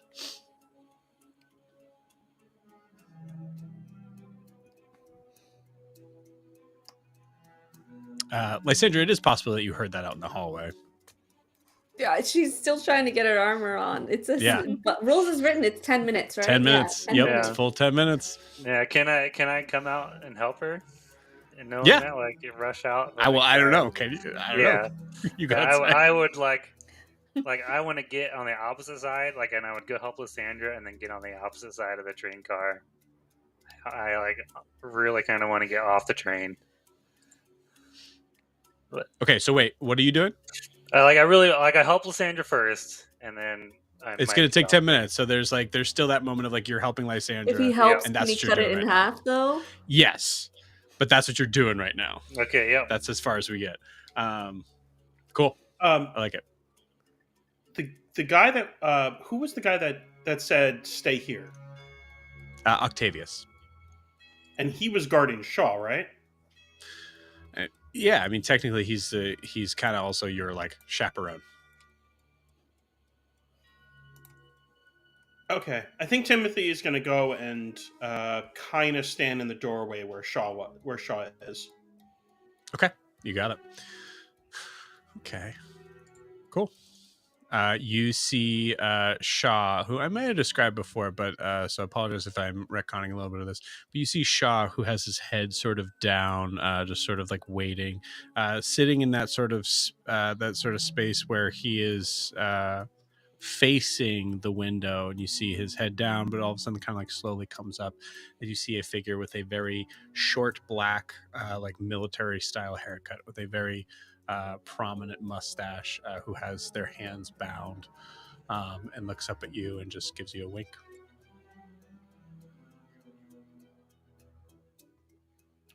This your crew?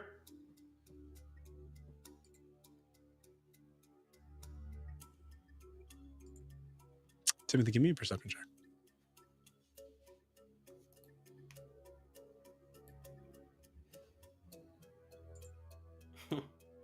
That's a 9. Okay. 5 minutes is up now. You see that in this time frame, Cody 1 and Cody 2 have gone outside and are kind of like running along the train cart, and there is no shots fired at them as they're running towards the front of whatever the obstruction is. But I would say we are just. I will say this: it is just a touch earlier than we normally do it, but we're going to take our 10-minute break. But when we come back, I would like everybody to roll initiative. So we'll see you in 10. Can I just say,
because I wasn't ready for this. Let's just go to our classic go off cowboy.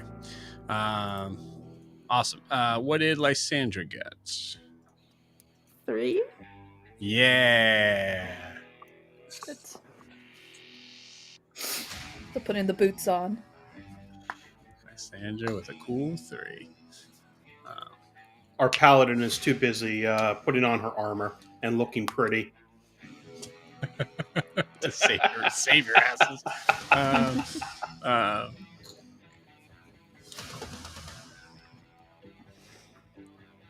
Listen, they're probably too far away for her to do jack shit anyways right now. It's gonna be a tricky one.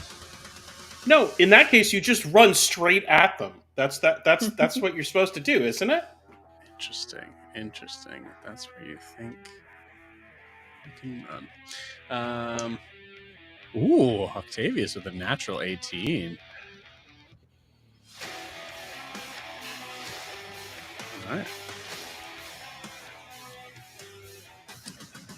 I'm going to miss just a little bit down. Okay. Let me know if that's too loud, gang. I think we got everybody. I got Rasa, Blair, Timothy, Titian, Lysandra. I'm missing somebody. Oh, yeah, Ophelia. Ophelia's in the passenger car. Or in the back passenger car. In Suitcases economy. fell on her. She's unconscious. No, she's fine. She's in the economy. She was not hurt. Okay, cool. Also, Cody 1 and 2. You got one for that? Oh, Cody.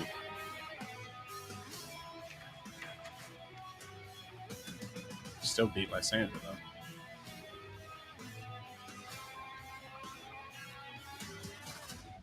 Okay, cool. So, first off, Blair, what did you want to be doing in the 5 minutes? I don't know if it helps, but I'm going to take a piece of the oven we took off and just put it against part of the window so it just has a little bit of cover in that window. Okay. Yeah. Like half the window has the metal for a little bit of cover. Okay. Nice. Awesome. All right, cool. So with that, it is Rasa up first, as you were able to kind of like fasten that final sort of buckle for Lysandra's armor. Okay. Are we allowed off the train? Is that an option? Octavius said, "Stay there." Okay. But you're D&D heroes, so you do what you want. I think I want to get off the train in the opposite direction of the gunshot. You die immediately. Rock fall. You die. Absolutely not. Let that be a lesson to everybody else. Blair, your turn. No, sorry. So Rasa, you're going to get off the train. Cool. Do you want to? I will say because technically, even the connection from the first class sort of car to the staff car. Bless you. Here we go again. Thank you. There is an opening for you to go. So I will say, do you want to go closer to the action or further away from the action? I want the train in between me and the shot, so probably further away from the action, I would think. Cool. Yeah, you got it. Yep. The shot, assuming that Blair kind of came out from that side, which I also forgot, all the rooms are actually on one side on here, so we'll handle that next session. We'll say this session. They're in different sort of spots. Okay, cool, good. Yep. Awesome. We'll handle that later. So that's determining whether or not you want to be on the left side or come out the left side or the right side of the train. The shot came from the right side of the train. Okay. Is there a wall on the left side, like a cliff, and the right side is exposed? Yeah, as you step outside, whatever direction you're going to, there are towering cliffs that are close up, maybe 200 feet up in the air. Close. Actually, I'll be fair on this. I'll say they're 100 feet up on both sides. Okay. That's fair, right? Yeah. So I'll step on the opposite side of the shot, and my focus is trying to find the person that took the shot. Okay, so you're going south, left side, so opposite of the shot completely. Yes. You got it. Cool. Awesome. It's much harder to see the person that took the shot because you're on the other side of the train. Correct. Yep. Right. So, but we'll say kind of taking that moment what I'll say is what you can do in that sort of like this theater of the mind thing is that you can like get off to the sort of in between sort of spot and try to see if you spot them, and then finish your movement to the other side. Okay. Is that Yep. fair? Yep. Cool. Yeah, give me a perception check. Ooh, it was almost 23, but now it's a 12. 12. You do not see anything. Okay. All right, then I'll just tuck behind the train for now, and then next turn we'll try again. You got it. Cool. All right. So you run off to the other side. And I'll say so that if you want to do like an action to dash, you can certainly do so to be able to kind of cover more ground if you would like. It's up to you. No, I'll stay by the entrance for now. Okay. Cool. So clarification: you are now off the track, over to the left hand, so the south left hand side of the passenger car. Okay. Nice. Okay. Cool. Blair, you are up. Blair, after fixing the oven, takes the hunting rifle, and she like goes up to peek over, and she's looking where that shot came out. Okay, you got it. Go ahead and give me a perception check. 14. You don't see anyone.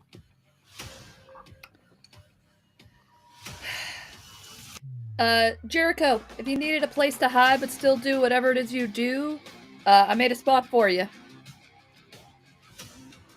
It's a little bit safer. Where is that spot? The oven, where it has a little bit of cover. You put that part of that oven in front of the window, right? Half the window, like half the window where it closes like this, but the other half is open so I can go over it.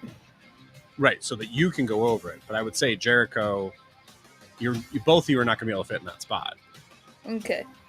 Well, Blair can't see shit, and she just made this for Jericho. She's going to hop back up onto the roof of the train.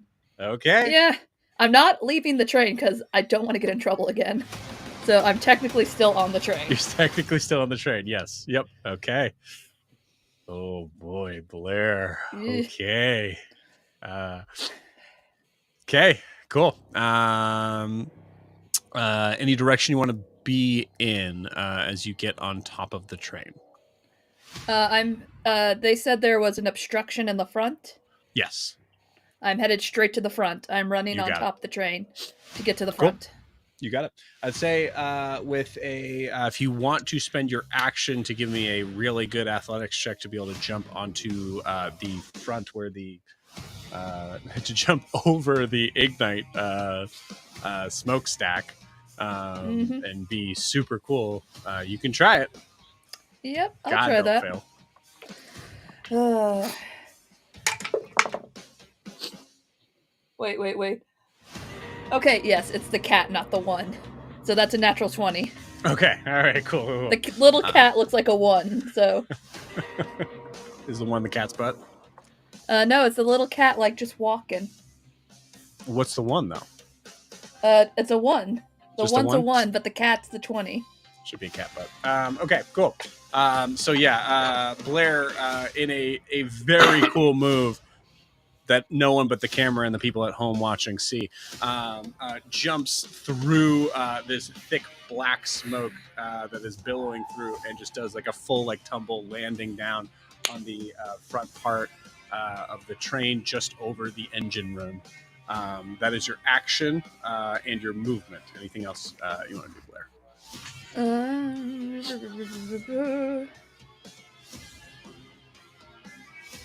I don't think I don't have that great of bonus actions. It is Octavius's turn, and then it'll be Timothy's turn. I put down Titian after Timothy. That's not right. It's Jericho. All of a sudden, this big Leonin shows up. You know, Titian's everywhere. He's just really gregarious and happy to be involved. I guess that does take Blair's full action. Oh, and as I'm running, I'm just yelling, "I'm going to the front of the train!" Okay. So they know where I'm going. And that ends my turn. You got it. Okay. It is now Octavius's turn. Octavius is coming out of the engine room on the right side, and is going to roll a perception check. Doesn't see anything. Will start to run towards the front of the train, but lets off a couple of shots to try to scare off anyone who is trying to aim at him as he's running. And that is Octavius's turn. Octavius has like a just like a pistol. It is now Timothy's turn. So I was in the doorway of Shaw, correct? Mm-hmm. Has he done anything? He's tied up. Is he tied to the bench, or is he just tied up himself? Good question. He is tied up, so he is basically handcuffed himself, but not to any specific object. Okay.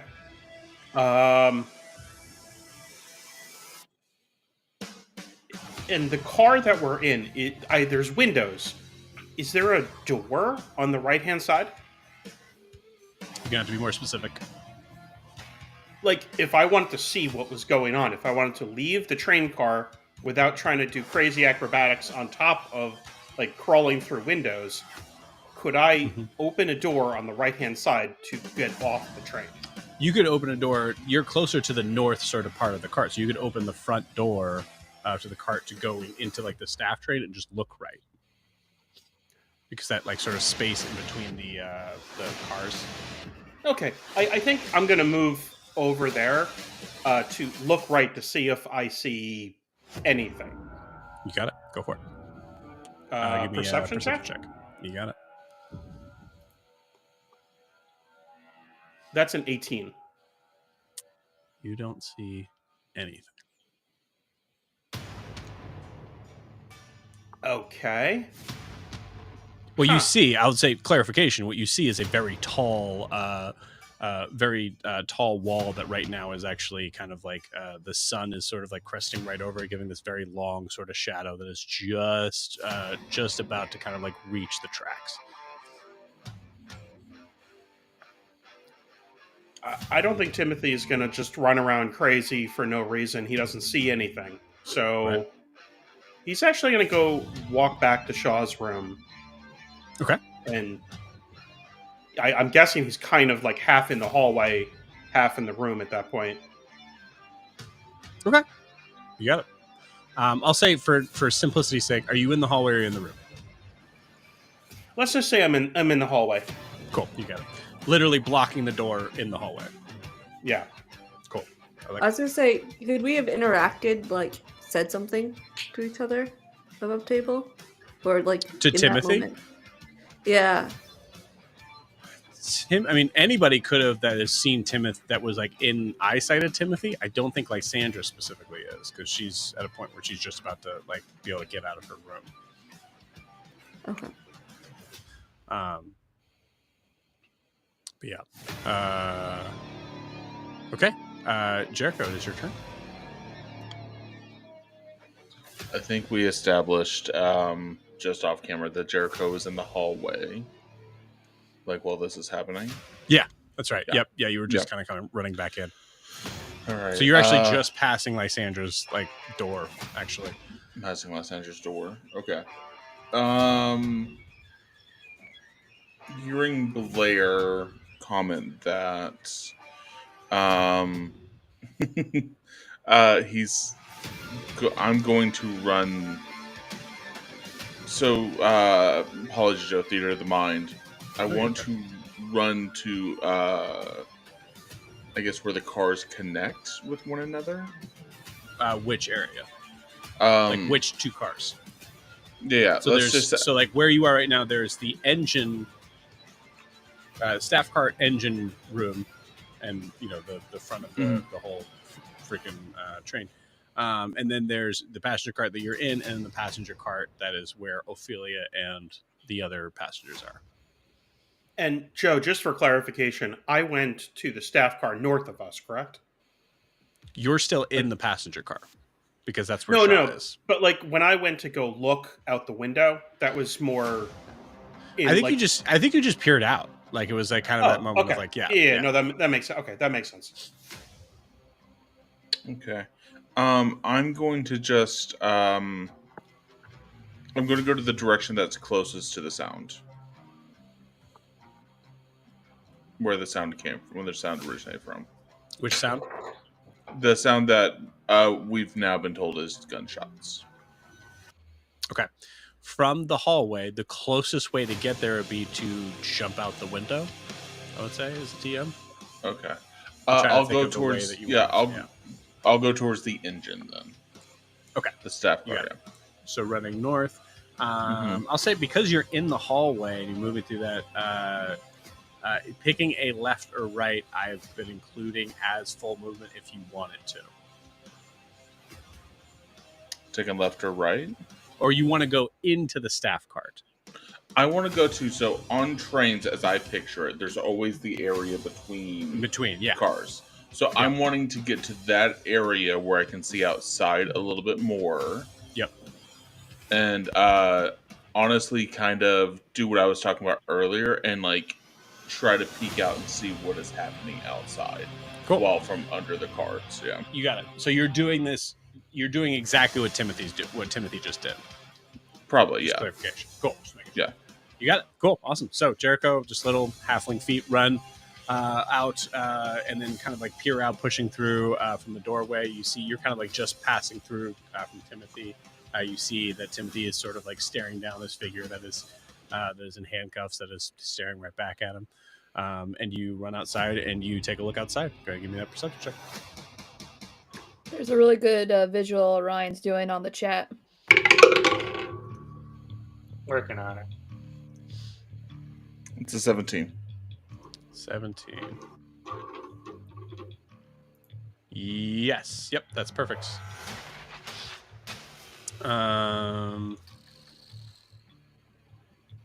Cool. 17, you don't say anything.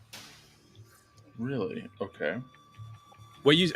Clarification, what you see is a 100-foot wall of just natural mountainous region. I mean, I just rolled an 18 and I saw nothing, so yeah. Right. Yeah, sorry. And Okay. is it nighttime right now? Or Nope. still day? Still day. All right. I will just try to stay covered as best I can in this situation. You can go back. I'll allow you to, because you're not taking a point left or right. You could take that moment, because that's what Timothy did. So you could take that moment to get back into the cart. Sure, I'll do that. Okay, you got it. All right, cool. That'll be my turn.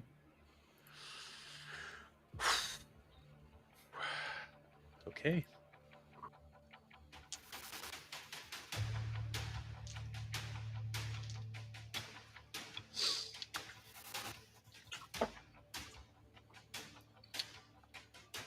$16 hit, Blair? Yeah, that hits.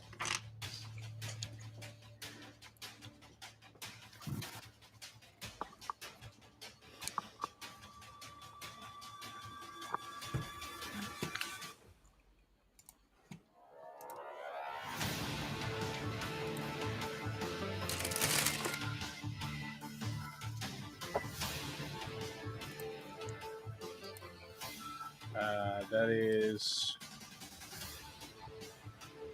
12 points of piercing damage from a gunshot.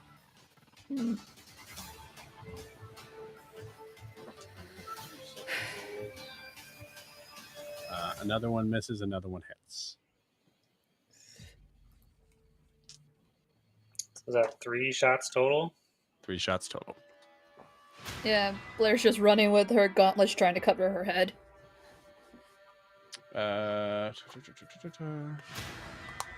Just yelling, why am I the only one who keeps getting shot? From one of the shots that missed you was from the left-hand side. And then that is a total of 19 points of damage for the last one.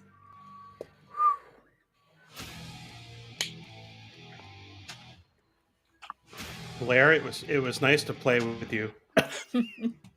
Yeah, seriously. These guns are bad, man.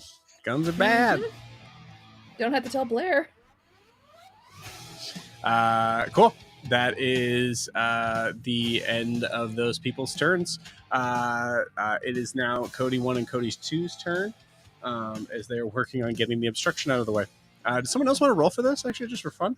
So we'll say, because, let's see, who's going to be the furthest from... So Blair and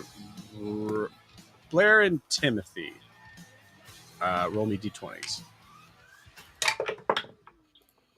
4. 4 is bad. 7. That's also bad. Cool. So you see from up front, as this camera kind of widens, you see temporarily Cody 1 and 2 start to push at this giant boulder that is in the way on the train. But they're pushing from opposite ends. So no one is out there to guide them. Tell them where to go. Oh my god. Do we see this? Who's Rasa, Rasa, from your side, you only see one. You see one of the Codys just pushing as hard as they can with no luck. Do I see it from my vantage point from on top? Yeah, you would. You absolutely would. Yeah.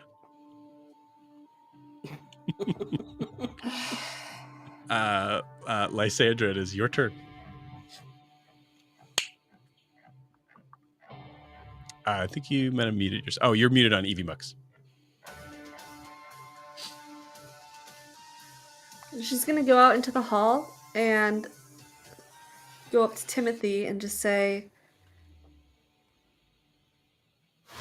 "You're better at range. I am useless in that. I've got him. We need you out there." Okay. And is there any way she could, get into that room with him? Yeah, if I'll say reaction sort of thing, like Timothy, you want to move out of the way, but that's up to you. Yeah. I'll just move like half a step to let her in until I can take my turn. All right. Can I? Oh, that says robe, not rope. I guess I don't have rope. I have a robe. Cool. Tie him up with the robe. You should have rope. I don't.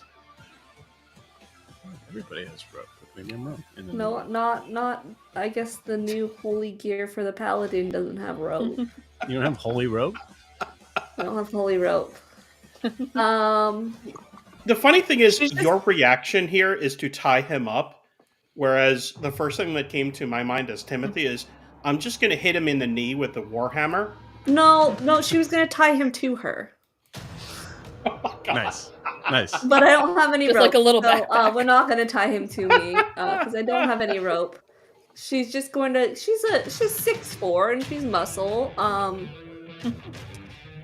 She's just gonna kind of stand between, and her shield's freaking massive. It's like 5 feet long. It's huge. So she's going to. How big are the windows? I'd say they're about. Are they bigger than 5 foot by 4 foot or 5 foot by 3 foot? I'd say they're 4 foot by 4 foot. So you could get through them. It's just tricky. No. I'm trying to block it with my shield. Oh yeah, no, you could totally do that. Yeah, so she puts her shield against the window, closes the door. So now it's just the guy's shielded. She's standing in front of him with her hand on her great sword, ready to go if she needs to. But the window's blocked by her shield. The door's shut, and she's just staring this guy down because she thinks he's the reason. Okay. You see him just kind of tied up, and he has to. There's a moment of I wish I had another camera where I could just stare straight up at it. Just that would be the viewpoint. That'd be the angle. Bonus action, Shield of Faith on herself. Okay, you got it. I think he just says to you, "You should just give me to him now." Do you doubt us?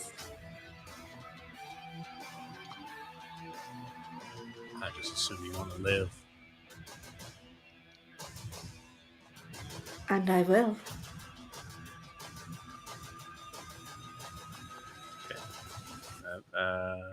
Anything else on Lysandra's turn? I think she has a window blocked with her shield. The door's closed. She just puts her like opposite leg up on the chair so that her leg's also blocking access to the door. So he's truly blocked in by 6'4" muscle and armor. Yeah. All right. Cool. I like it. Now, clarification, sort of point. If you're sticking one leg out while your arm is holding out to so you're only standing on. You said these are really, really big rooms, right? They're not I'm that picturing big. like the tiny. No, you could do that. Like the bed would fill the room. So it's not that big. But my question is, so then Lysandra's just standing on one leg while doing this, right?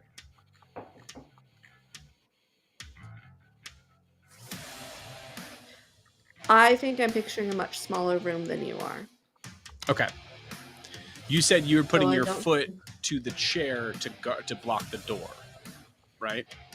Yeah, but I think you're picturing like this, and Yeah. I was picturing it more like just leaning forward a little bit. Gotcha. Okay. Yeah. Like Captain Morgan forward. So it would be like she's looming over him. But if the room's much bigger than that, then she's not going to do that because she's not going to block the door. She's a trained warrior. She's going to block the window, but she's not going to put herself off balance. Yeah, that makes sense. Like her moves she knows not to put herself off balance, especially in close quarters. Yeah. Okay, cool. Nice. Well, I'm glad I asked. Beautiful. Does that end Lysandra's turn? Yeah, all my actions are violent, so we're not going to do that for now. All my actions are violent. Love it. Rasa, you're up. Rasa, you heard a gunshot come from the left side now as well. Okay. Can I start by seeing if I see anything? You absolutely can. Give me a perception check. 14. No luck. It's like looking straight up at a mountain range. It's only about maybe like 30 feet from you and 100 feet up. It's just a hard vantage point. At any point in time, they can just lean over and look down. But I will say also, Rasa, at any point in time, they can lean over and look down. So if you want to hold something.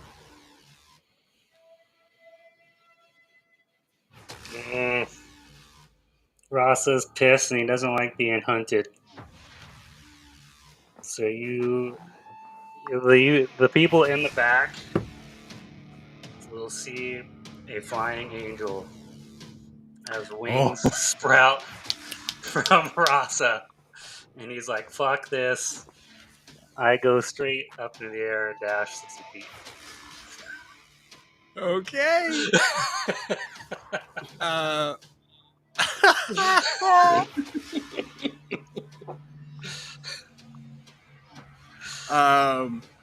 60 feet total? Yep.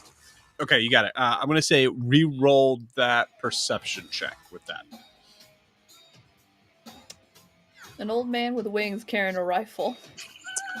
My superhero right there. Okay, that's 18. I'll take that right now. Yeah, 18. Okay, cool. 18, you see a figure that looks to be covered in what looks to be like this, like the rock here has that sort of like reddish tint, just like the desert, right? But you notice that it seems like it's kind of clustered up, almost looking like the figure itself seems to be small, and is carrying a very long rifle. A figure couldn't be more than maybe like a foot taller than Jericho. But you can't see any sort of like facial recognition. It seems like he's covered head to toe in this like sort of like rock armor that's like jutting out. So all he needs to do is just kind of like just sit down. He looks like he's just a piece of the mountain. Okay. All right, that was my bonus action in action, but I would yell out roughly where he is. Okay, you got it. That's it for now. It's really hard to see the surprise on this enemy's face because of all the armor, but holy cow. Cool. Blair, it is your turn.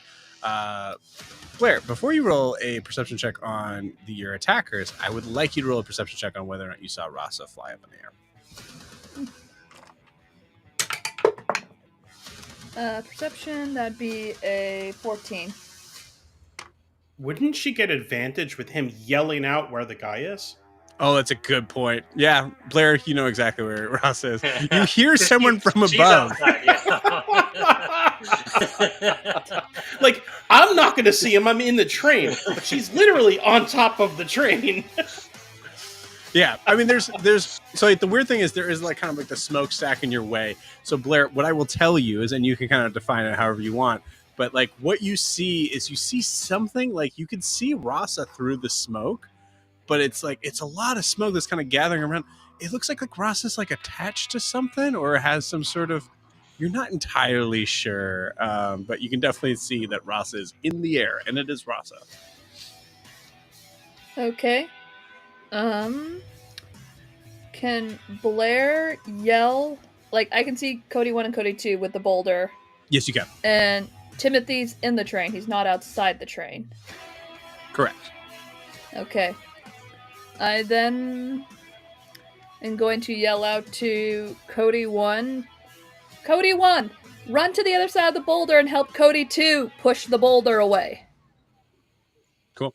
You see the Cody with the just totally broken face just kind of turn towards you, and we'll say that I'll put it this way, actually, just for making sure it's 100% Blair's decision. I didn't say which one was on which side. So, Oh, okay. do you? So for clarity's sake, we'll say that's where Cody 1 is, right? But you tell me, do you want them to push it on the right side or the left side of the tracks? I wanted to go to the left side of the tracks. Left side of the tracks. Okay, you got it. Cool. So you yell for Cody 1. Cody 1 turns to you with an awful just look that is just his face. Yeah, and then just runs around to the other side instinctively. Can we say that was a free action, just yelling at them? Yes, absolutely. And Rasa told us about these guys in metal here, above us. Not in metal. I don't think anyone said that. Okay, I heard you say armor. He just yelled out that there was the shooter. I think he meant camouflage, not armor. He was, okay. That's what he meant by cam. Okay, that's gonna change something. I was just gonna. And pull that's on them the down. left side. Yeah. Blair, you're also aware that you had 2 shots from the right side. Yeah, where the chimney stack is, where all the smoke comes out of the train that's in the front. Can I use that as cover? And just ready in action as soon as I see someone like poke their head out and fire.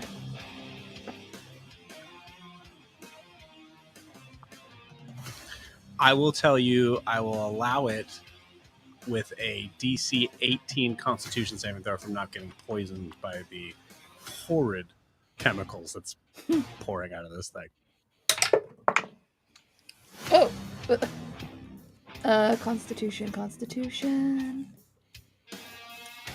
That's gonna be a 21. Okay, cool. This first round, it's gonna get higher every round. I'm just going to let you know because that's crazy, but it's Blair, and I like that. Cool. Blair, you just kind of like duck into the and like kind of like I will say. I'm not going inside. I'm just going like behind it. No, I know. I mean, I think Blair does have something where she's able to kind of like cover her mouth. And she like you got it, and you want to hold an action for when you see a shooter. Yeah, so I'm just like keeping cover, but also as soon as I hear, I can, and then go back. Now, as I'm saying this, what that means is to be able to notice this, I would give you advantage on seeing the shooter because you're waiting for them to take a shot, but it's disadvantage because you're behind smoke. Okay. Is that fair? Yeah, that seems fair. And as a bonus action, I'm going to do Second Wind to heal myself. You got it. Cool. All right, I love it. Is that end Blair's turn? Yes. Cool. You got it. Okay. It is now Octavius's turn. You see Octavius grab something from his pocket, yell into it. You don't hear exactly the whole phrase. You hear it ends with "on me." We'll say Blair, you're the closest to hear that. And you see him. Well, no one sees it, but we see him take cover on the other side of the front sort of grill, so on the left side, and aiming his pistol up. He's gonna roll to see. Doesn't see anything. Okay. That ends Octavius' turn. It is now Timothy's turn. Jericho's on deck. Okay, so Lysandra wanted to manage Shaw, so fine. He is going to go back to that spot that he looked out the last time in between the cars. Mm-hmm. But last time he looked out to the right, he saw nothing. So I think he is going to actually kind of push, he's going to just look out from the in between the cars. To the left, to the right, to try to see if he sees anything. Okay. Yeah, that's not a problem. So give me a perception check. That's a 12. With a 12, I swear to God, Rasa is a goddamn angel. Because you have a clear vision of where he's at if you're going to the left side. Yeah, you see Rasa just flying like an angel up there. I think with that, Timothy is actually going to step. He's going to completely forget what is going on for a second, and is going to step down on the ground and just look up at Rasa. And he's Rasa, what the fuck? Later, Timothy.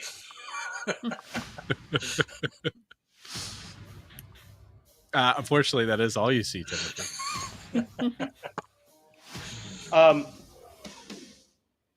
From where I am, do I see that boulder up in front of the train or anything else? You see, because you guys are pushing left.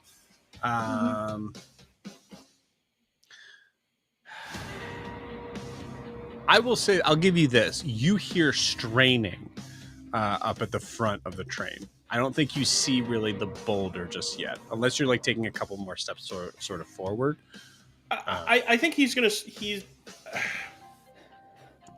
I think he's gonna start walking toward the front of the train car.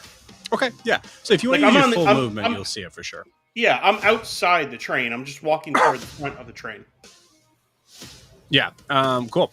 So moving your full movement, you can see the very large boulder. You see Cody 1 and Cody 2 on the other side trying to kind of push it off with their mechanical arms. You can see whirring, steam kind of pushing off from the sides of their arms. It hasn't been their turn yet, but you can see that they're actually it's not just two guys trying to push a boulder. It's two Warforged. Yeah. Yeah, so all your movement gets you halfway there. Next turn, all your movement, if you're going that direction, would get you there. Okay. Cool. All right. Jericho, it is you. All right, I feel like there's a lot of concentrated action right here. So Jericho's running he's fuck this. I'm running the other way. So yeah. I'm gonna start running into the other side of the car, trying to get to that connector to the other car where the passengers are now. So to the south connector. Yeah. 100% you're able to get there. Okay. What are the other passengers? The idea of seeing Jericho just on one side and then on the other. Okay, so Lysandra's doing badass paladin shit. Yeah. Rasa's flying. Jericho's scurrying. That's all I got, Joe. So what are the passengers doing right now? Do the passengers look okay? Like, I'm sure they're concerned, but Oh, looking at the south side of the train, you see. I'm going to say this: you see Ophelia's back turned towards you, and you can just tell, like, she's doing her work. Like her job right now is making sure that everybody here stays calm on the train, and she's spinning that web. okay. So everybody seems okay. Everyone seems okay. Okay. Then I'm going to duck between the connectors of these cars again, seeing what they're doing, and just see if I can put my eyes on some of the stuff you're describing, because I still haven't seen anything, as far as Cool, I know. you got it. I'll say the lower you get, the harder it's going to be able to see as far as like enemy stuff goes. But I will say, like, kind of like staying where you're at in that connector sort of spot.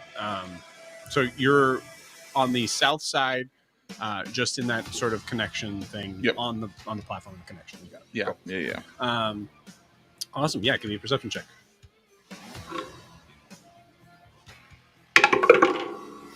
That'll be a 17. Okay, left or right? Let's do right. Okay, right. You don't see anything. Right. Yep. I'm going to turn invisible. Okay. And do I have any more movement left, Joe? You have enough movement to be able to kind of like touch ground on left or right. But I'm not looking. I don't have enough. I can't look left to see if there's anything there. I couldn't get another perception check to look. I'm trying to get a sense of like where to go. Yeah. Yeah, I'll give it to you. If you want to go on the other side, I'll give you another roll for it. Yeah. Okay. So you're going on the left side to look at the left side. Yeah. I'll commit to getting on the dirt this side. I'm trying hard not to metagame though. No, but perception check is lower. It's like a 16, so I doubt I see anything yet. So Jericho, you see a goddamn angel in the sky with a trench coat, a duster, a cowboy hat, white beard and hair, and just sporting a gun and looking like the most amazing thing you've ever seen in your whole life. I immediately attack no, I'm kidding. Yeah, absolutely. Yeah, of course. I psychically push the angel down. You see a biblically accurate angel, and you go, "No, absolutely not." Not. Did I tell you I'm a warlock? No, I'm kidding. So, no, I will. Holy shit. Okay. I will say with a 16, you're able to see Ross's vision on where they're looking, but you can't see over the ledge high enough. Okay. I'm invisible, so I'm just going to stay where I'm at and start making my way around to see if there's... Jericho's not a hero, but I don't know, he can't just not do something, I guess. But he's trying to go... I'm just going to focus on being unnoticed right now. Okay, you got it. All right, cool. Yeah. Can I intentionally say I'm stepping... I landed on the ground a little bit enough to where if someone else comes off this way, they're not going to step on me. Yeah. Silas comes running through, just punts Jericho 20 yards. Yeah. Okay, cool. All right. Interesting.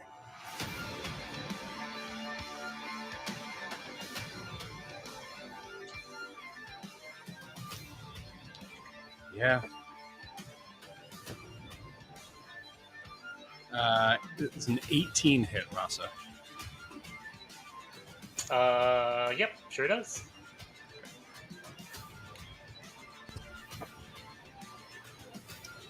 You take 17 points of piercing damage from the right side. And then the left side, I'd like you to roll me an intimidation check with advantage, please. Joe, for hitting, is it, if it meets the AC, what is that? Meets it, beats it. Okay. So it does hit. That was a natural 20 for 21. Yeah, cool. Natural 20? Yeah. Hell yeah, dude. This little dude drops his gun and runs. 100%. Nat 20. Could you guys, hey, I don't care what fantastical creature you are. Seeing this image? Wish we had more fans. Someone fan art this image. It's so good. My was I able Western to angel. see the guy who shot Rasa since I was keeping watch? Oh, yeah. Roll me a perception check. God damn it. No, that's not going to work. It's a 5. So no luck on that one, but there's one more shot. And looking at this, I don't think it's coming towards anyone else.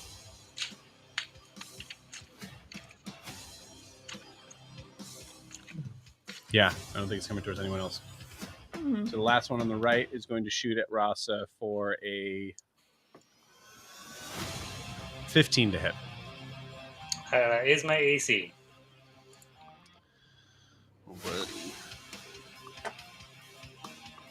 Okay, I didn't roll as well. You're welcome. 16.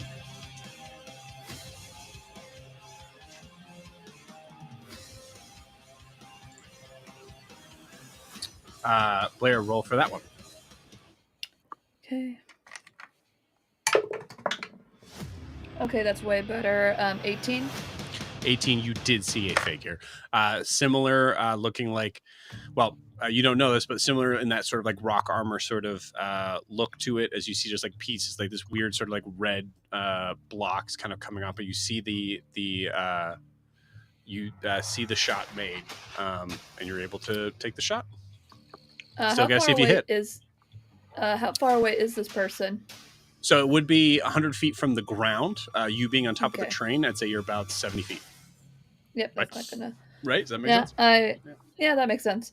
Yep, I'll take the shot. Okay. Go back. That's going to be an 18 to hit. That'll hit. Okay.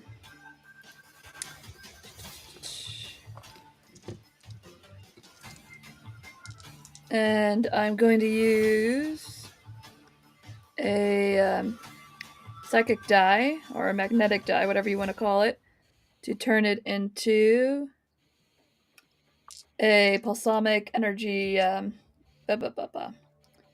give it a little more oomph to the Okay. shot. You got it. And do that. Yeah, balsamic strike. So 9, 12, 15, 20 points of damage. Okay. That is a nasty hit. Enough that I'm going to have this person make a dex save as they're on the ledge. Ooh, that's a natural 5. That creature goes tumbling forward 100 feet down to... I'm not going to roll for it. Their bitter end. So you hear a massive smack as this creature that looks to be humanoid and about maybe like a foot taller than Jericho. I got one. Sorry. I got one off the ledge. It's pretty short and covered in rocks. I have no idea. Beautiful. That is, I believe, yeah, all the gunners are gone. So it is now Cody's turn.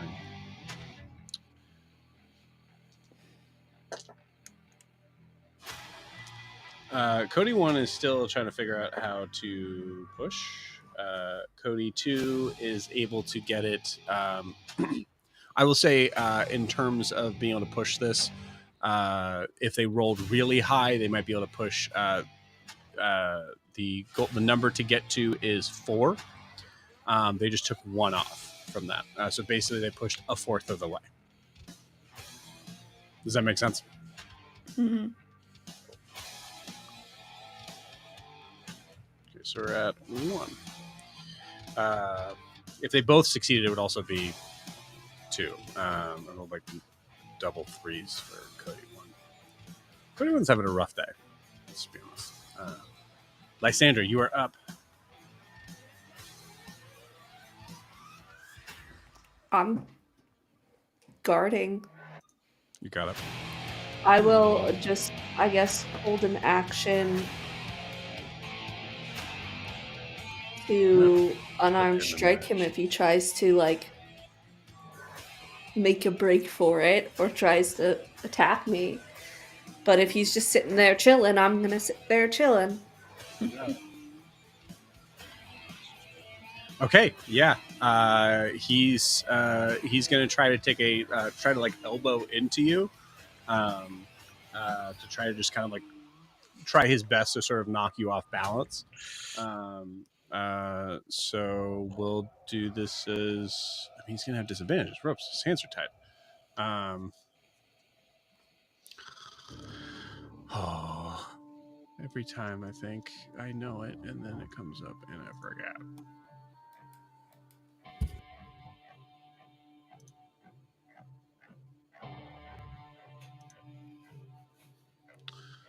What's the new rules for shove?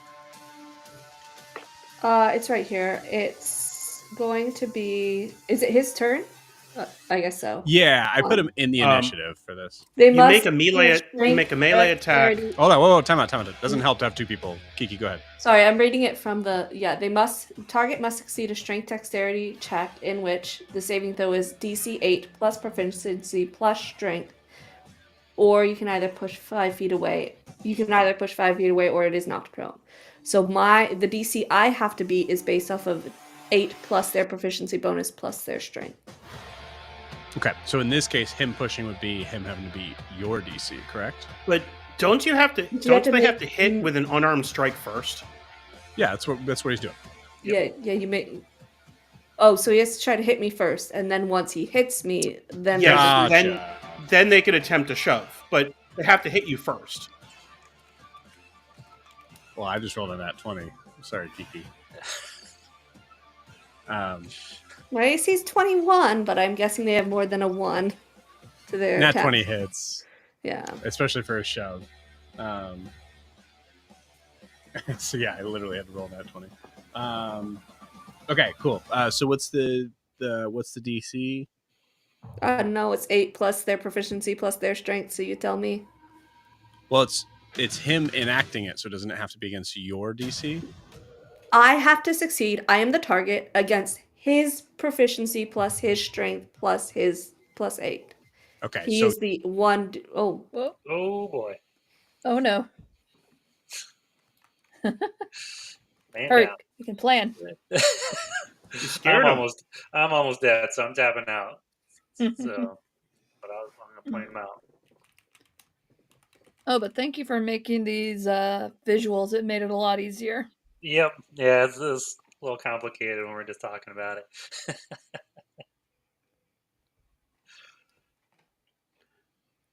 So there's no more. I like the fact that. Oh, there you are. Yeah, let me catch up here. Chrome just like fully crashed. I've never had that happen before. Actually, the grapple attack. This is not helpful. I'm just gonna DM it to you, Joe. Yeah, if you don't mind. I am the target, so I must succeed the saving throw, which is set by his stats. Gotcha. That makes sense. Okay, now I get it. Yep, now that I'm reading it. Okay. Okay, so he's not nothing. But, ooh. Oh, that's tricky. Okay, cool. All right, it is. Oh, because the saving throw, too. Yeah, I forgot. So DC is 13.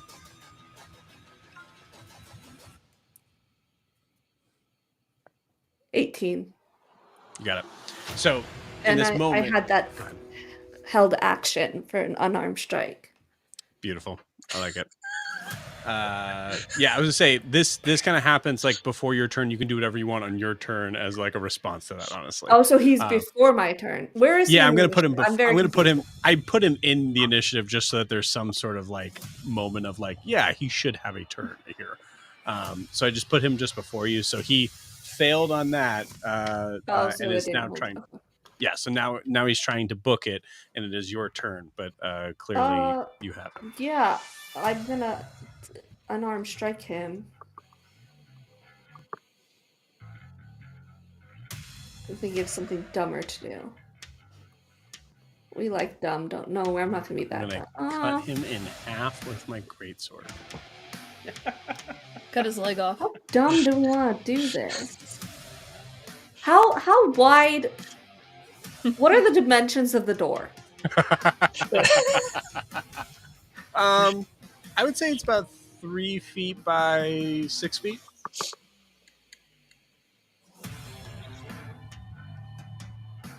So would you say a 5-foot long sword wedged a long ways across the door would be a pain in the ass to get out of? Yeah, I mean you'd have to like.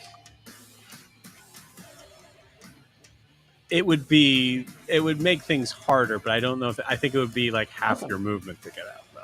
Honestly, Well, you know then what I mean? 'Cause I either you'd will have to- just grapple him. Beautiful. Does a 13 hit? I have inspiration if it doesn't. He is not unarmored. Or sorry, he is not armored. So yes, a 13 hits. Okay. Well, so now he has to succeed against my grapple check, which is going to be a 15 DC. Is it a saving throw? Isn't he Yeah, still tied it's- up? His By his hands are shackled, but he's not shackled to anything. He's just cuffed. I got a cool 10 for you. Yeah, I think he tries to shove her, and she just, because her hand was on her sword, wraps a big gauntleted arm around him and is now just like, "Are you finished?" As she's got him in a chokehold, still with the shield arm up, because you can grapple with one arm now in 2024 rules. So she has the shield still blocking the window, and she just has him in a little chokehold now. Very cool. I love it. Nice. Yeah, he's choking and sputtering. And I think, Lysandra, you think to yourself, okay, I'm not pushing that hard. And there you go. Does that end Lysandra's turn? Well, that was my action. Bonus action is going to be... Kill him. Do it. Just leg him. No. Well, I can't do that with a bonus action anyways. I You guys don't are want so to mean. lose I'm just saying just to kill him. I don't want to lose my shield of faith, so That's fair. that's it. You got it. Rasa, you were up. Blair, you're on deck. Okay. Can I check for the last shooter? If you can. I'll take that 22. Oh. You see at this point, you see the sort of like this like shadowed figure turn and look in the direction. Or sorry, no. On the other side, just like kind of just peeks up over with his hand drawn out over the rock to sort of see if if the other enemy had fallen over, which they had. There's your chance, Rasa, with a 22. You know who it is. Okay. You would hear a hum out of his rifle, and then I am also going to do bonus action Zephyr Strike. So this is double advantage, and I am going to try and hit. Hold on, wait, time out. You can't have double advantage. I know, just in case there was a drop of some kind. Gotcha. Okay, cool.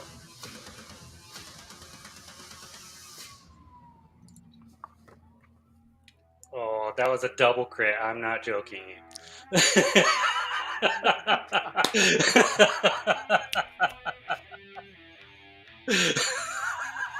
Okay. All right. Interesting. Yeah, that definitely hits for sure. Max damage plus the roll. What's Max damage plus the roll. Okay, so that's 12 plus. If you kill my guy, I'm gonna be so mad. That's 23 damage. I mean, 23 Joe, damage. Joe, it's a double crit though. Doesn't he get like Yeah, quadruple You damage? shut your mouth. Hang on. I also get a 1d8. So you add that as well. So the Yes. 8 is part of it, and then you. Well, so I get my Zephyr Strike, and I get there's 4 for the Zephyr Strike, and what? I also get something here. Just double check. Nope. So that's it. I think that's a little low. So what is the max possible damage that you can do? It is a 1d12 plus 3 for the rifle. Okay, and then you were using. Did I give you the crazy rifle? No, I gave Timothy the crazy rifle. Yeah, so I get advantage for a minute on mine. Gotcha. Okay, Yep. cool. So the 1d12 plus 3, which is 16, plus the d8 is 22. I lost count. So that's 22 before the rolls. I did 12 plus 8, and then plus 4 for the Zephyr Strike. Right. Okay, you had the. So Zephyr Strike adds another d8 or another d4? No, it's gonna be d8. It was a d8. So that's 27 in total is what I'm counting. It still seems like not enough because the max total damage that you can make with all of the dice that you could do. Okay, gotcha. I also didn't re-roll the Zephyr Strike, so that would be another 8 on top of that. Okay, so 27 plus 8. Yep, so 35. Okay, cool, awesome. As much as I don't want you to kill my guy, that sounds more like it. Cool. 35 is a hell of a shot from. What's the range on your weapon? 40, 120. Okay, so I will say we'll count that as one of those nat 20s because you would have originally had disadvantage. Well, I had the double disadvantage, so then that would have undone one if you play it that way. Yeah, I would say it's fine. You definitely have. Yep. I'll say that it's the point of like saying like the cool. So you're shooting. You see a hat just like just kind of like shoot off of his head. And you see his whole body kind of like fly back. Okay. Like, is he dead? Is that it? Or is he... He's not dead. Okay.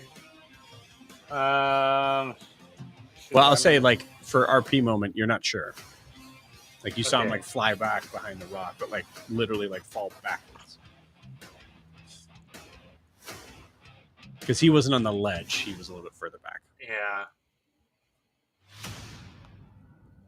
Can I move close enough to the wall that he can't shoot me, but I'm still close by to him? Is that like if I was up against his wall? So if you want to swoop down, so like he has to show his face to even shoot you?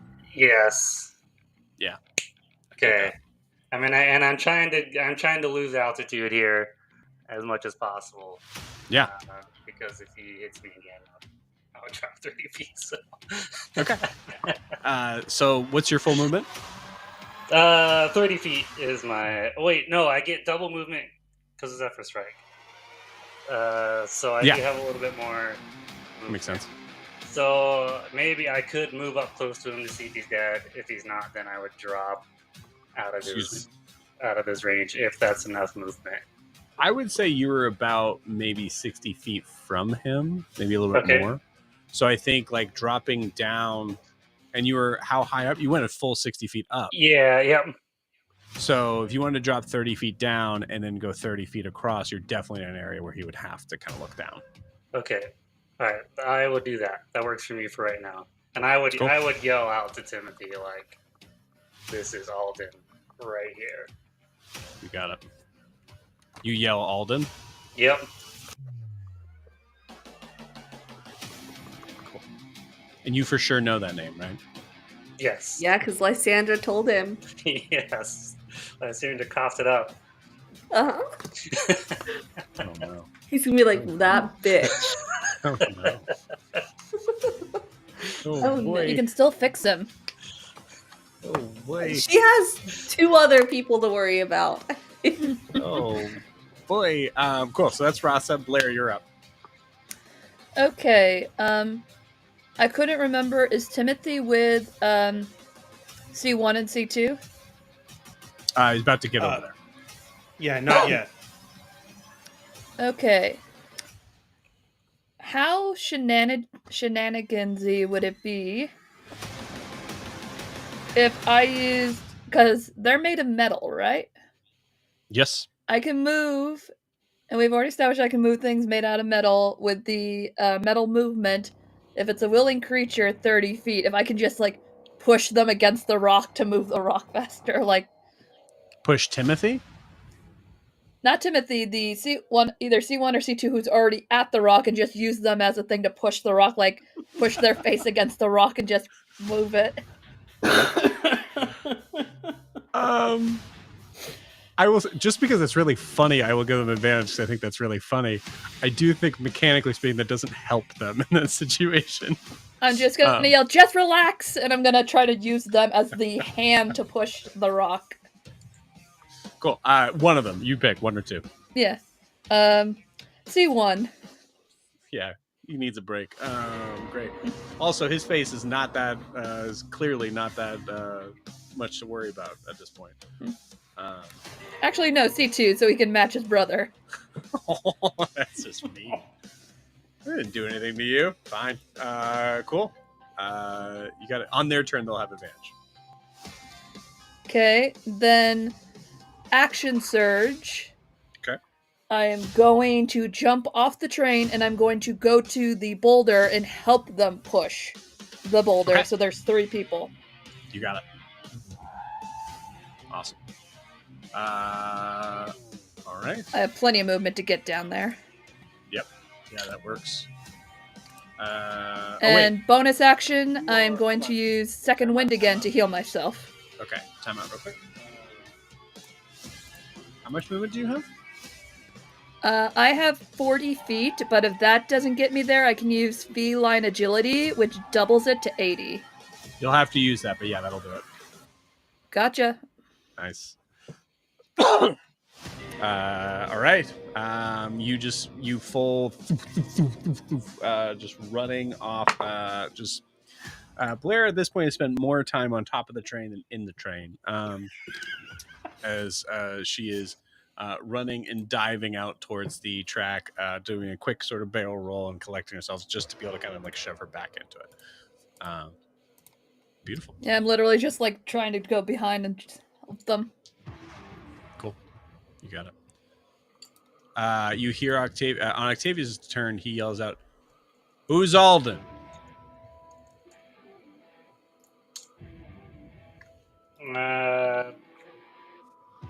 Killed my family. He knows Alden. I told him. You told him or you told Silas? Oh no, I told him about. Did I tell him? I told him about Alden. When we got interrogated. I told you him might about have. Alden. Yep. Okay. Cool. Yeah, because he ran away. Yep. Well, he ran away before like Octavius ever showed up. So it would have been but having then he explained came after in. the fact. Yeah, You but might he have done came. Cool. Yeah, he's gonna motion for you to come down, and like Rasa, he's gonna like yell out like, Mr. Strong, please, for your own safety, come on down. As you like Rasa, you're like looking down and see that you're like bleeding out. But that's it. That's all he can do in his turn. It is now Timothy's turn. Okay. I'm kind of been using Ross's diagram here. I'm in a weird position because he motioned to the right side of the train where this guy is. Correct? Give me more specifics. What? Like I'm on the left side of the train. Then there's the train, and then there's some empty space, and then there's a cliff, and the guy is on top of the cliff, or on top of the whatever wall, whatever it is, on the right-hand side. Correct. So there's no goddamn way I'm going to be able to get over to him. Right. There's literally a train in my way. Yeah. There's a train and then 100-foot wall. Yeah. Okay. Rock. So at this point, I'm probably best just moving forward to get to Cody 1 and Cody 2. Okay. Yeah, you got it. Full movement gets you there. Okay. I still have my coffee cup because I never literally put it down. I like it. I like that a lot. And I look at now Blair, Cody 1 and Cody 2 and say, do y'all need a hand? Yeah! Fucking help! I put the coffee cup on top of the boulder and help push the boulder. You got it. I love it. We'll handle that. We'll handle those rolls on Cody's turn. Because I think that'll probably do it. Yes. Before I push, I hate to do it, but I'm gonna bonus action rage. Yeah, makes sense. You got it. Cool. Jericho, you're up. So I'm invisible. I'm on the dirt. Rasa just killed a man in front of me. In the dirt. Just in the dirt. Swimming in the dirt. I'm a dirt boy. So I Rasa guess killed someone technically about maybe like 60 feet away from you. But yeah. All right. So I can And really in the get to air. them. With wings. Right. In the air. With wings. I mean, just looking around me, I'm assuming there's really nothing else I can do out here then. Yeah, I mean, unless you want to get creative. I don't know. I don't even know what I would be creative around, though, is the thing, Joe. Roll me a perception check. Yeah. All right. Now, I will say this is a perception check not for the enemies around. Mm-hmm.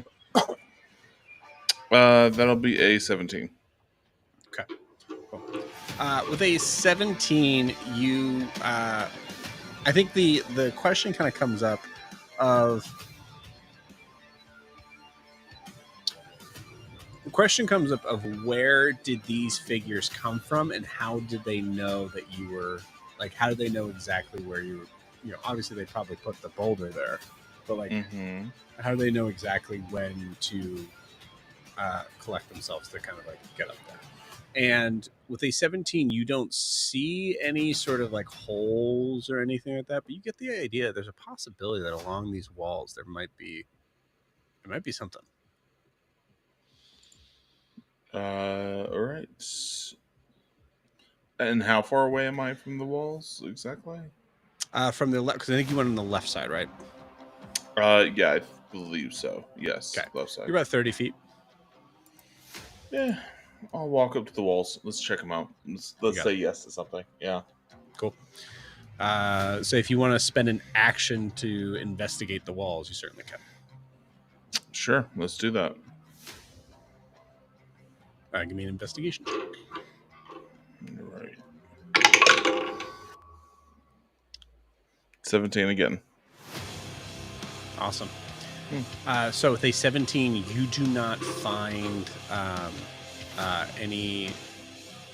You do not find any sort of like hole or like secret passageway or whatever. But you do find that behind like a cluster of rocks that seems to like look like it had naturally sort of like fallen down from the cliffside. You find a rifle. A rifle? Mm-hmm. Okay. Does it look recently used? No. Like, does it look like it's been in the skirmish, or is it just like an old relic of some sort? It doesn't look like an old relic or anything. It looks like it was placed there in case it was needed. All right. I'll pick up the rifle. Well, if I pick up the rifle, will it automatically turn invisible, or does it just? I don't think so. I don't. So it's just a rifle. It's not just floating in the air. Oh yeah, around. the rifle will not turn invisible. Yeah. Yeah. All right, then I'll just leave it be. I'll take out the ammo of it if I know how to do that, but otherwise I'll just leave it be. Okay. Do you have any? Do you have proficiency with firearms? No. Uh, But I do live next to someone who does. I don't know. No, I have nothing. I will just try to either figure out how to make that or make it to where this rifle does not work anymore in this moment. Just to try to be the productive. ammo thing. Let's try the ammo thing. Give me a. And we'll say this kind of ends your turn on this. Give me. You think sleight of hand? Yeah, sleight of hand. All right. That's a 10. Cool. With a 10, you feel like I will tell you this: with a 10, because it's so close to the 11, which is the DC, the top of the next round you're able to get it out. Okay, and that might be exactly when you want to use it. I don't know, but that's when they all fall out. So I don't. Yeah, there we go. All right. Cool. It's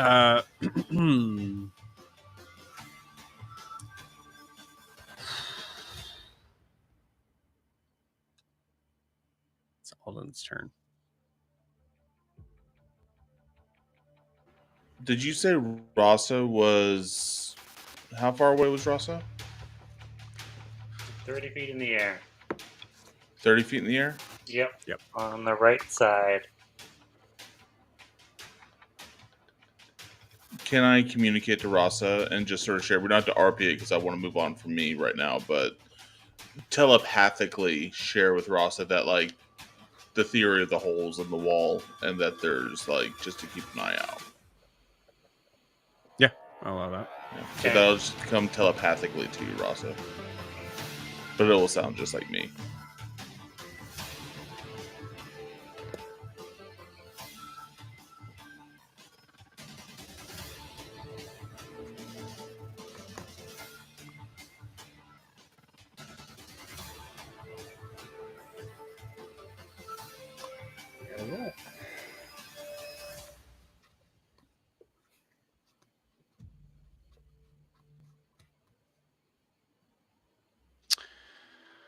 Oh boy.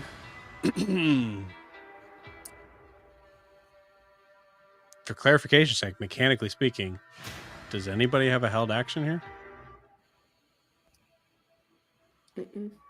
Okay. Wait, no, I do. Because I was do. holding my when me and Timothy are holding our actions to push the boulder. Right, to push the With boulder. I'm saying for a held action in specific, like to when I see Alden show up, I shoot at him. Mm-mm.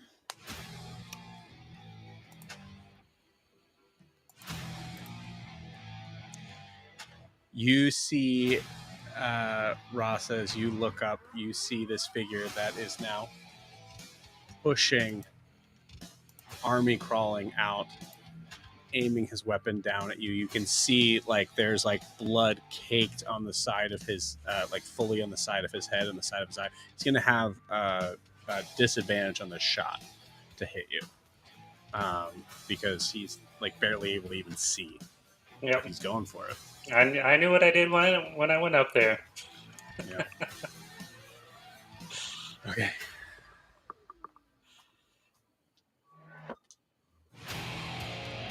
Joe, you sure you don't want to shoot at me? I just He's blew the off one his that yelled face. Alden's name. Yes, Did yeah. you just double crit? No. It's an 18 and a 16 Those on the both die. Yep. How far away is Rasa to me?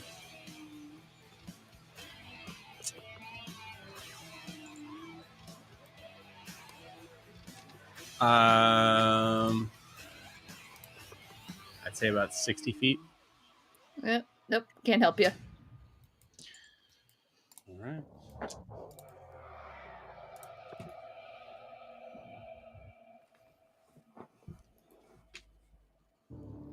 Uh, 17 points Yep. of damage. I'm down. You guys see Rasa plummet down.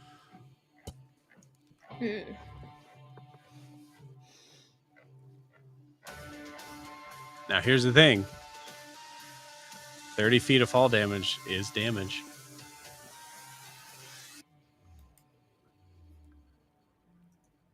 So, Ross is plummeting down and already on 2 death save fails.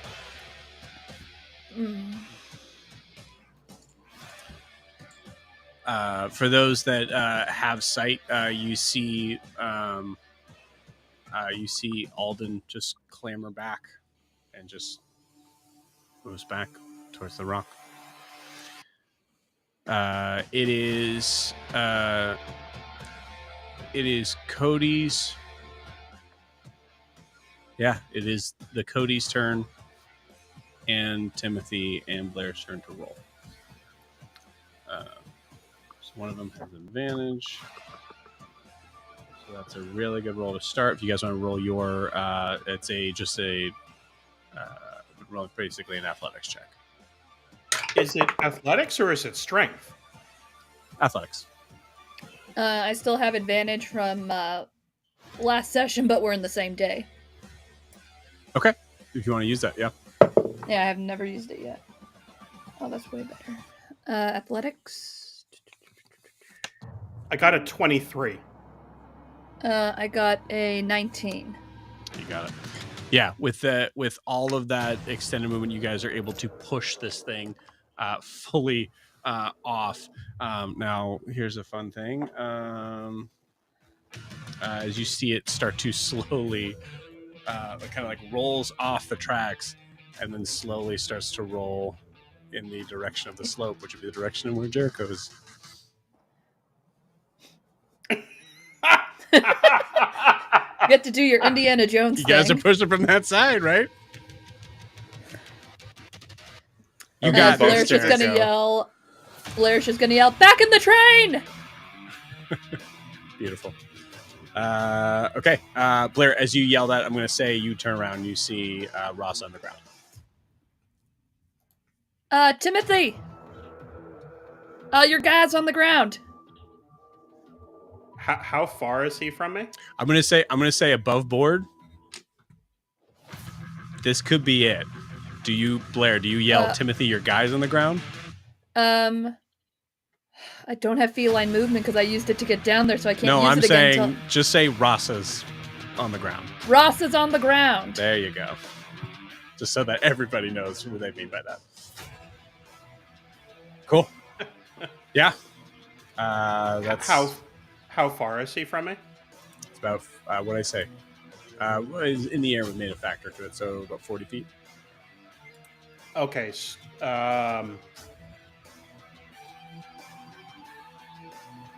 What? Pushing, is that my action? What would that be? Yeah. This wasn't even on your turn. That was what was left over from your previous turn. Okay, so I'm just gonna try to. I'm dashing over to where he is. You don't have that movement. What I'm saying is all this happened. You had a whole turn, and we did that action on this turn. Got it. For that. Okay. So, yeah. Okay. Boy. Are we still in initiative order? You got a guy who's dying. Yeah, absolutely. Okay.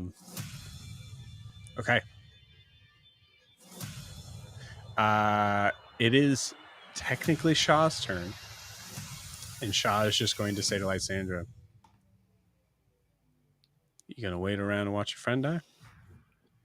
Did we hear that in the train car? Yes. Yeah, I'm gonna say you absolutely did. If Blair says Ross's down, you hear that. Okay.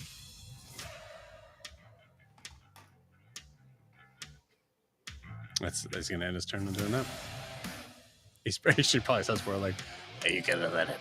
Sort of thing. Well, Ross is probably too far for me to even get to because I'm all the way at the front and he was 40. It's going to take me like all of my movement, action, everything to even get to him. So I can't do anything on this. I don't have healing word. All of my healing spells are touch. Yeah, he was, because you're not. Yeah, he wasn't really towards the front. He actually kind of went straight up from the passenger side and then kind of came down on this side.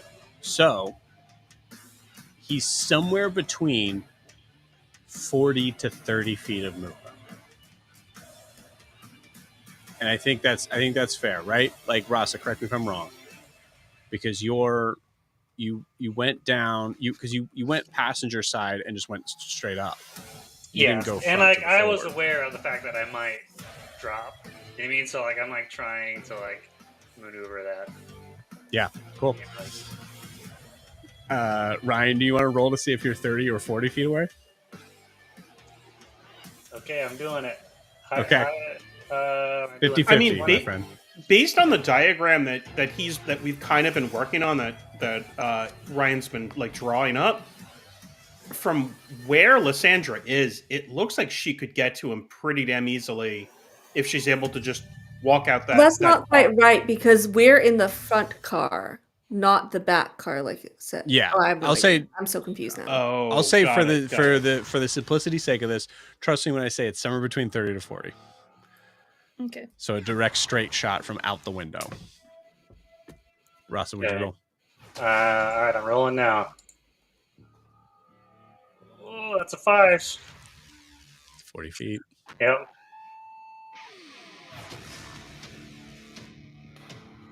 Well, Lysandra, it Where's is your turn. Octavius? Yeah, where's but Octavius? So I mean, I don't think it's turning, but your healing is a bonus action, so you can move and dash, and lay on hands. Oh, lay on hands. Yeah, Yeah. that's true. Octavius is at the front of the train. Which is like we're right next to the front of the train, right? You're fairly close. But I will say, like in the initiative order, it's you and then it's Rasa. Yeah, I was saying Shaw doesn't get a chance to run before like Octavius and everyone else go. I see what you're asking me. No, that is true.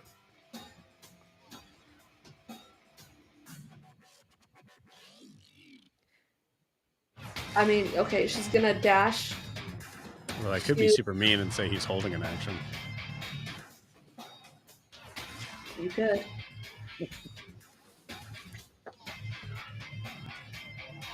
You don't know.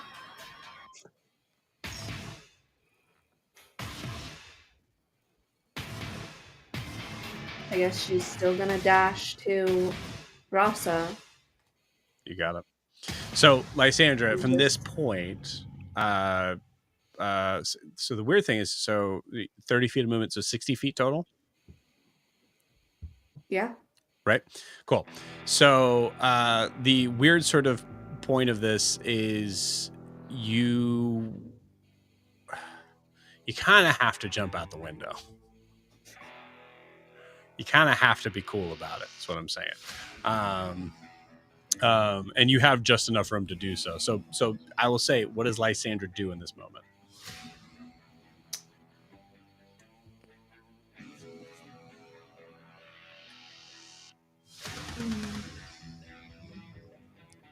I mean, I guess she jumps out of the window. Go. You want to make it cool? This is a very like you're saving someone's life moment here.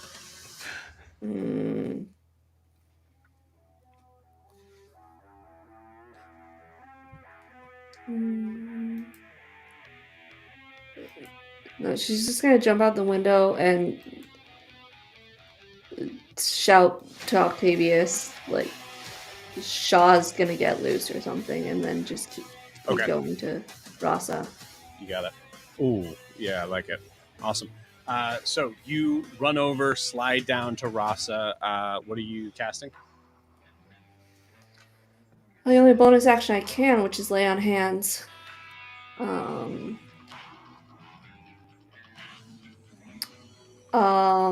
I will give you 7 points because I want to save some to, in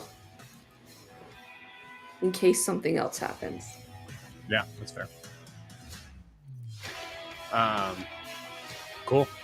And So yeah, notably, I am like above him, so I have protection, which could come into play if Saul tries to shoot him again. you got it. You got it. So, Lysander, you run over, you grasp his shoulder as you cast Lay on Hands, noticing the bullet wounds as they start to kind of like heal, and you see bullets start to kind of like fall out of him. Rasa, you're kind of like gasping breath in this moment. I would like both of you to roll me religion checks.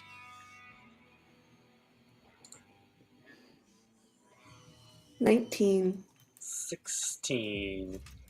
Okay.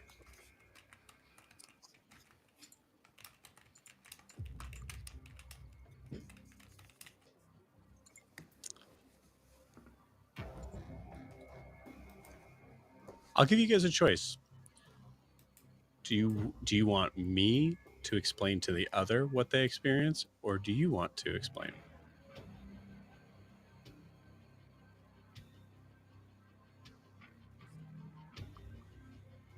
Is you kind of, I will say for clarity's sake here, you guys get a little bit of insight into each other's magical backgrounds. Like our gods? Yeah.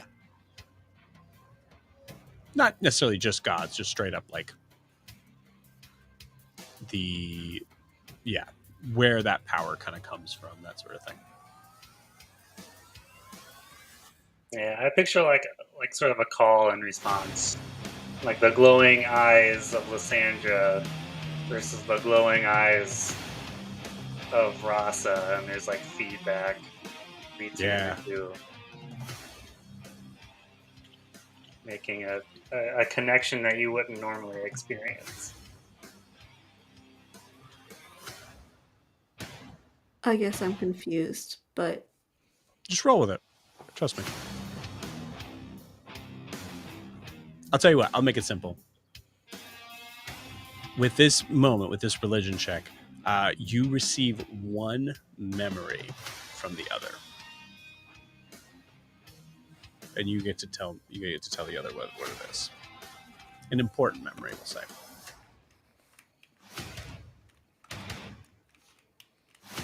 Yeah, So we'll start with Ross's. Yeah. Go ahead. Yeah, for Rasa, it's his like wife just like sitting out front on a nice day, like in a rocking chair, and like him just like admiring her, and then that like slowly fading away as he wakes up. What does Ross's wife look like? She has like long braided red hair. She has like kind of tattoos on, like full sleeve tattoos on both of her arms.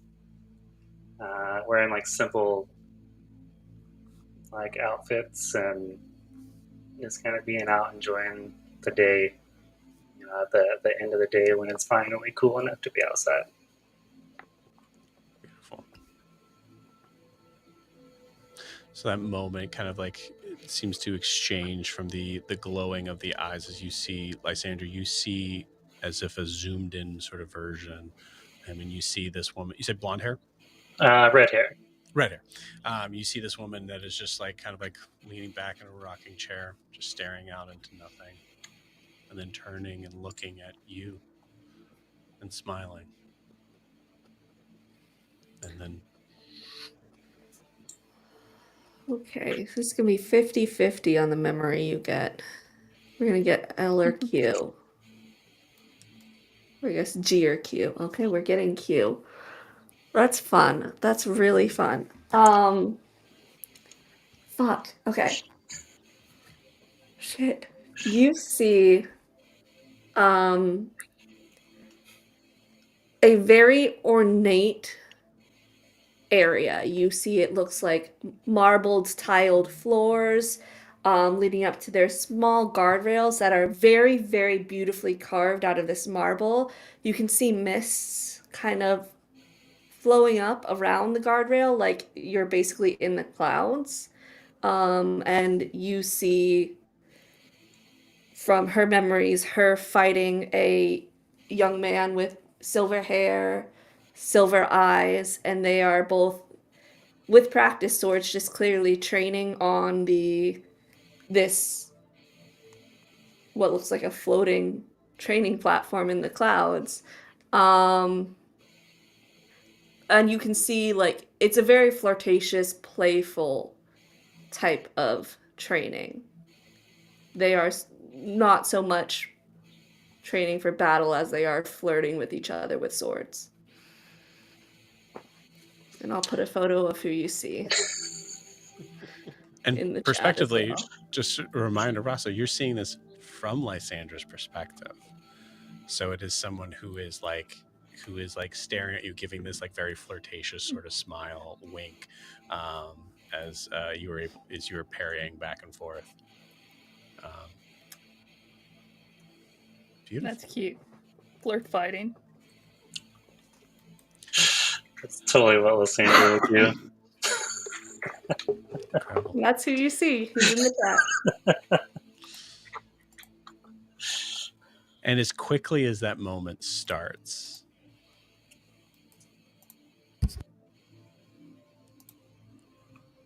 well, no. The moment fades from both of you as you are staring at each other. Eyes starting to kind of come back to where they are, to normal. But time still feels slower. What do you say?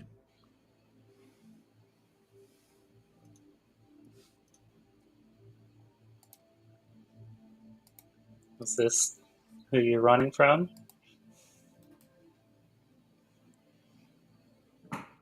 She was beautiful. Your wife?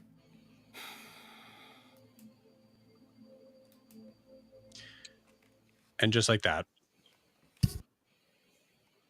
you are snapped back to the fight. As both of you just like, what the fuck? Okay, yeah. So, Ross, it is your turn. Or, Lysandra, anything else on your turn you want to do? No, I had to use it all. Cool. You got it. Ross, it is your turn. Sorry, I'm getting there, gang. Turn that down a little bit. Okay. Ross, it is your turn. You are, assume, getting up from being prone. Yep. What would you like to do? Can I see him from? Is he gone? You're on the ground. He's still in the. He is still in the like. I mean, he's 100 feet above you. Yep. He's not facing you anymore, though. He kind of scrambled back. Okay. I think I have to accept defeat for right now, and I'm gonna make my way back inside the train for right now, and just Timothy, do you see him? We might not get another chance. As I'm walking back into the train. Yeah. As you go, Lysandra might be like, Shaw might be trying to get away as well. Yeah. Beautiful. And you come face to face with Shaw. I don't care about Shaw. I would just who is still tied. Yeah, I would just step aside and be like, "You do." Oh, you're gonna let him run? Yeah. Lysandra's outside. He's not making it. Okay. All right. Interesting. Cool. Where's Rasa? Where are you running to? I'm outside now, right where fucking Saul can see me. Yep. So I'm just like going back and just hiding inside the train. Cool. That's all right. This is going to get really, really fun in a second. Does that end your turn, Rasa? I am going to add a little healing to myself, and then that'll be it. Absolutely. Yeah. Cool. So full movement brings...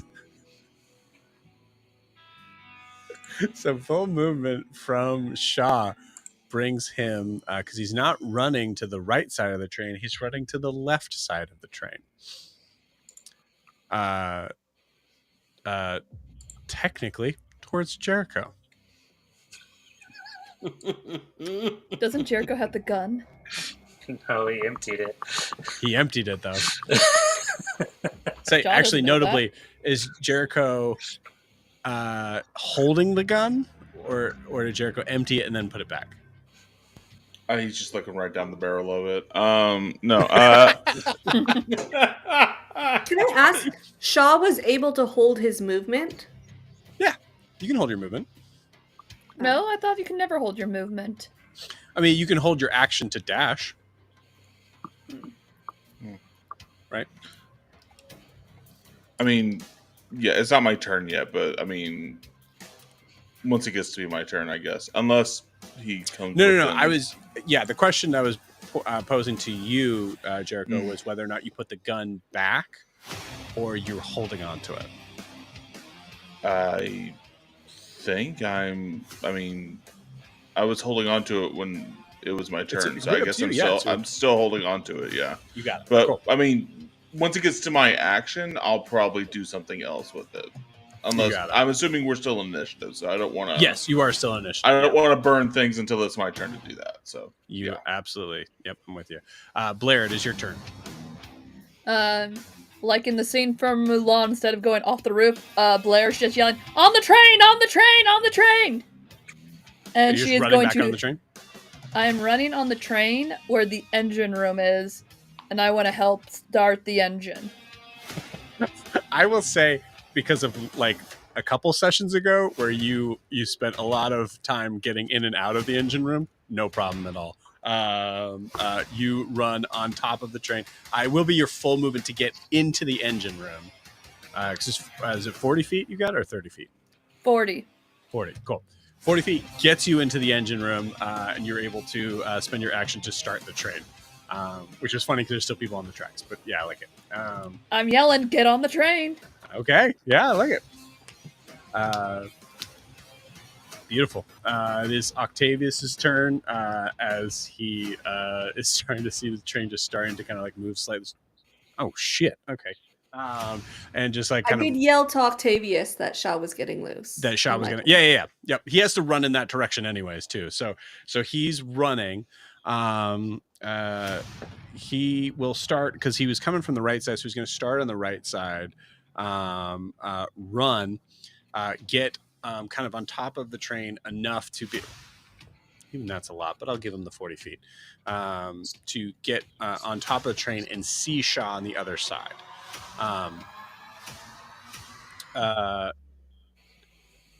He is going to take that. Oh, wait.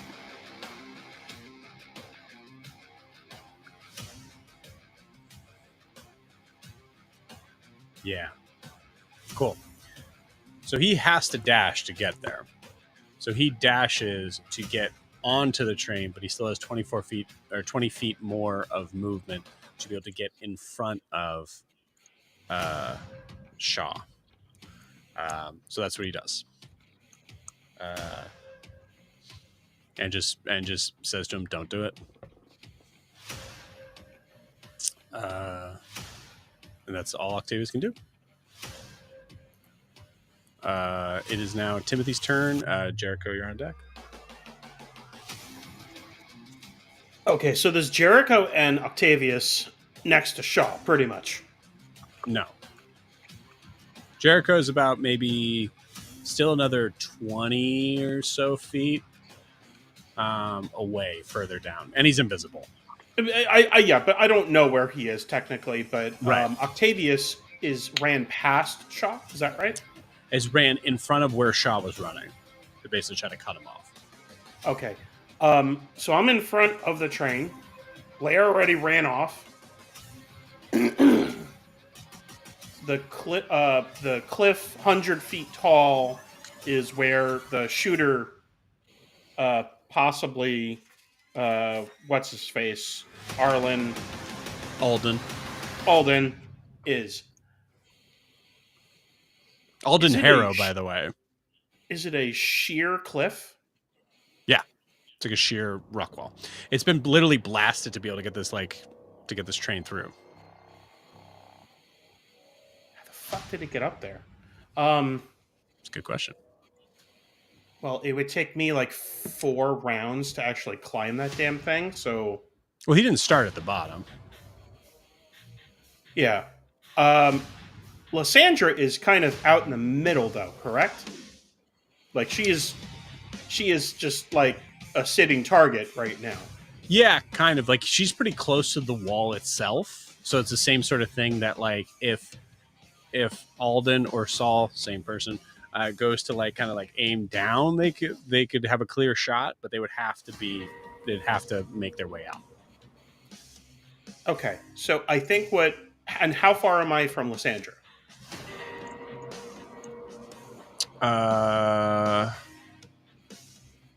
40 feet.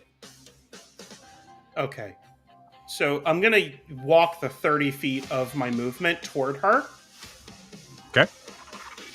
Take my pistol, reckless attack, and just aim, expecting Shaw to pop his head over, and ready that action to shoot him in the face. So you're readying an action to shoot Shaw when he pops his head out. Shaw or Alden? Yeah. Oh, I'm sorry. Alden. I apologize. Yeah. You got it. I'm just saying, Blair's blasting the train whistle repeatedly. Yeah. That's nice. Train's starting to go. I'm not going anywhere. Still the same turn, yeah. It's been... Yep. Yeah, it takes a little bit to kind of get this thing going. Yeah. Okay, cool. Jericho's up. Yeah. Seeing the commotion, how close is what's his face? The guy that's in handcuffs. How close is he? How far away from the train did he get? How close is he to you? To the train. Like, how far away from the train did he get? Just out of curiosity. It may be important. 10 feet, I think. Perfect. Okay. I'm gonna seeing the commotion. You said that's about 30, 40 feet away, Joe. What commotion? I don't know. The commotion of Shaw and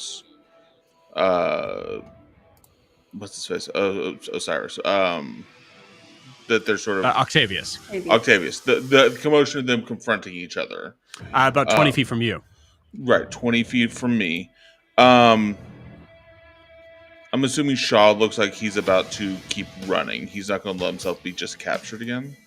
Yeah, I think you see Shaw like, I mean, Octavius said don't do it, and he's going to do it. Shaw's going to do it. All right, I'm going to cast Hold Person. Okay. On Shaw, just to make sure. I'm casting it. It's an Eldritch. I believe it's going to drop my invisibility, so I'm just going to become visible while holding a rifle in my hands. Yeah, good. But what's important is that it's a enchantment spell, I think. Yeah, so it comes out kind of silently, like because of the type of warlock I am. There's no way to like counterspell it, I don't believe. Cool. So Shaw needs to beat a DC 14 Wisdom save. Wisdom save. Okay. All right. The guy looks like he's running from literally the captain, the one of the worst guys to run from. Judiciously. That's a 10. Cool. All right. So as he's just stuck in space. I'm gonna walk up next to Octavius. And just sort of, I'm just gonna walk up to Octavius. You can use this, I think, to bring him inside a little bit easier if you'd like. I think he's going to be amenable now. It's down.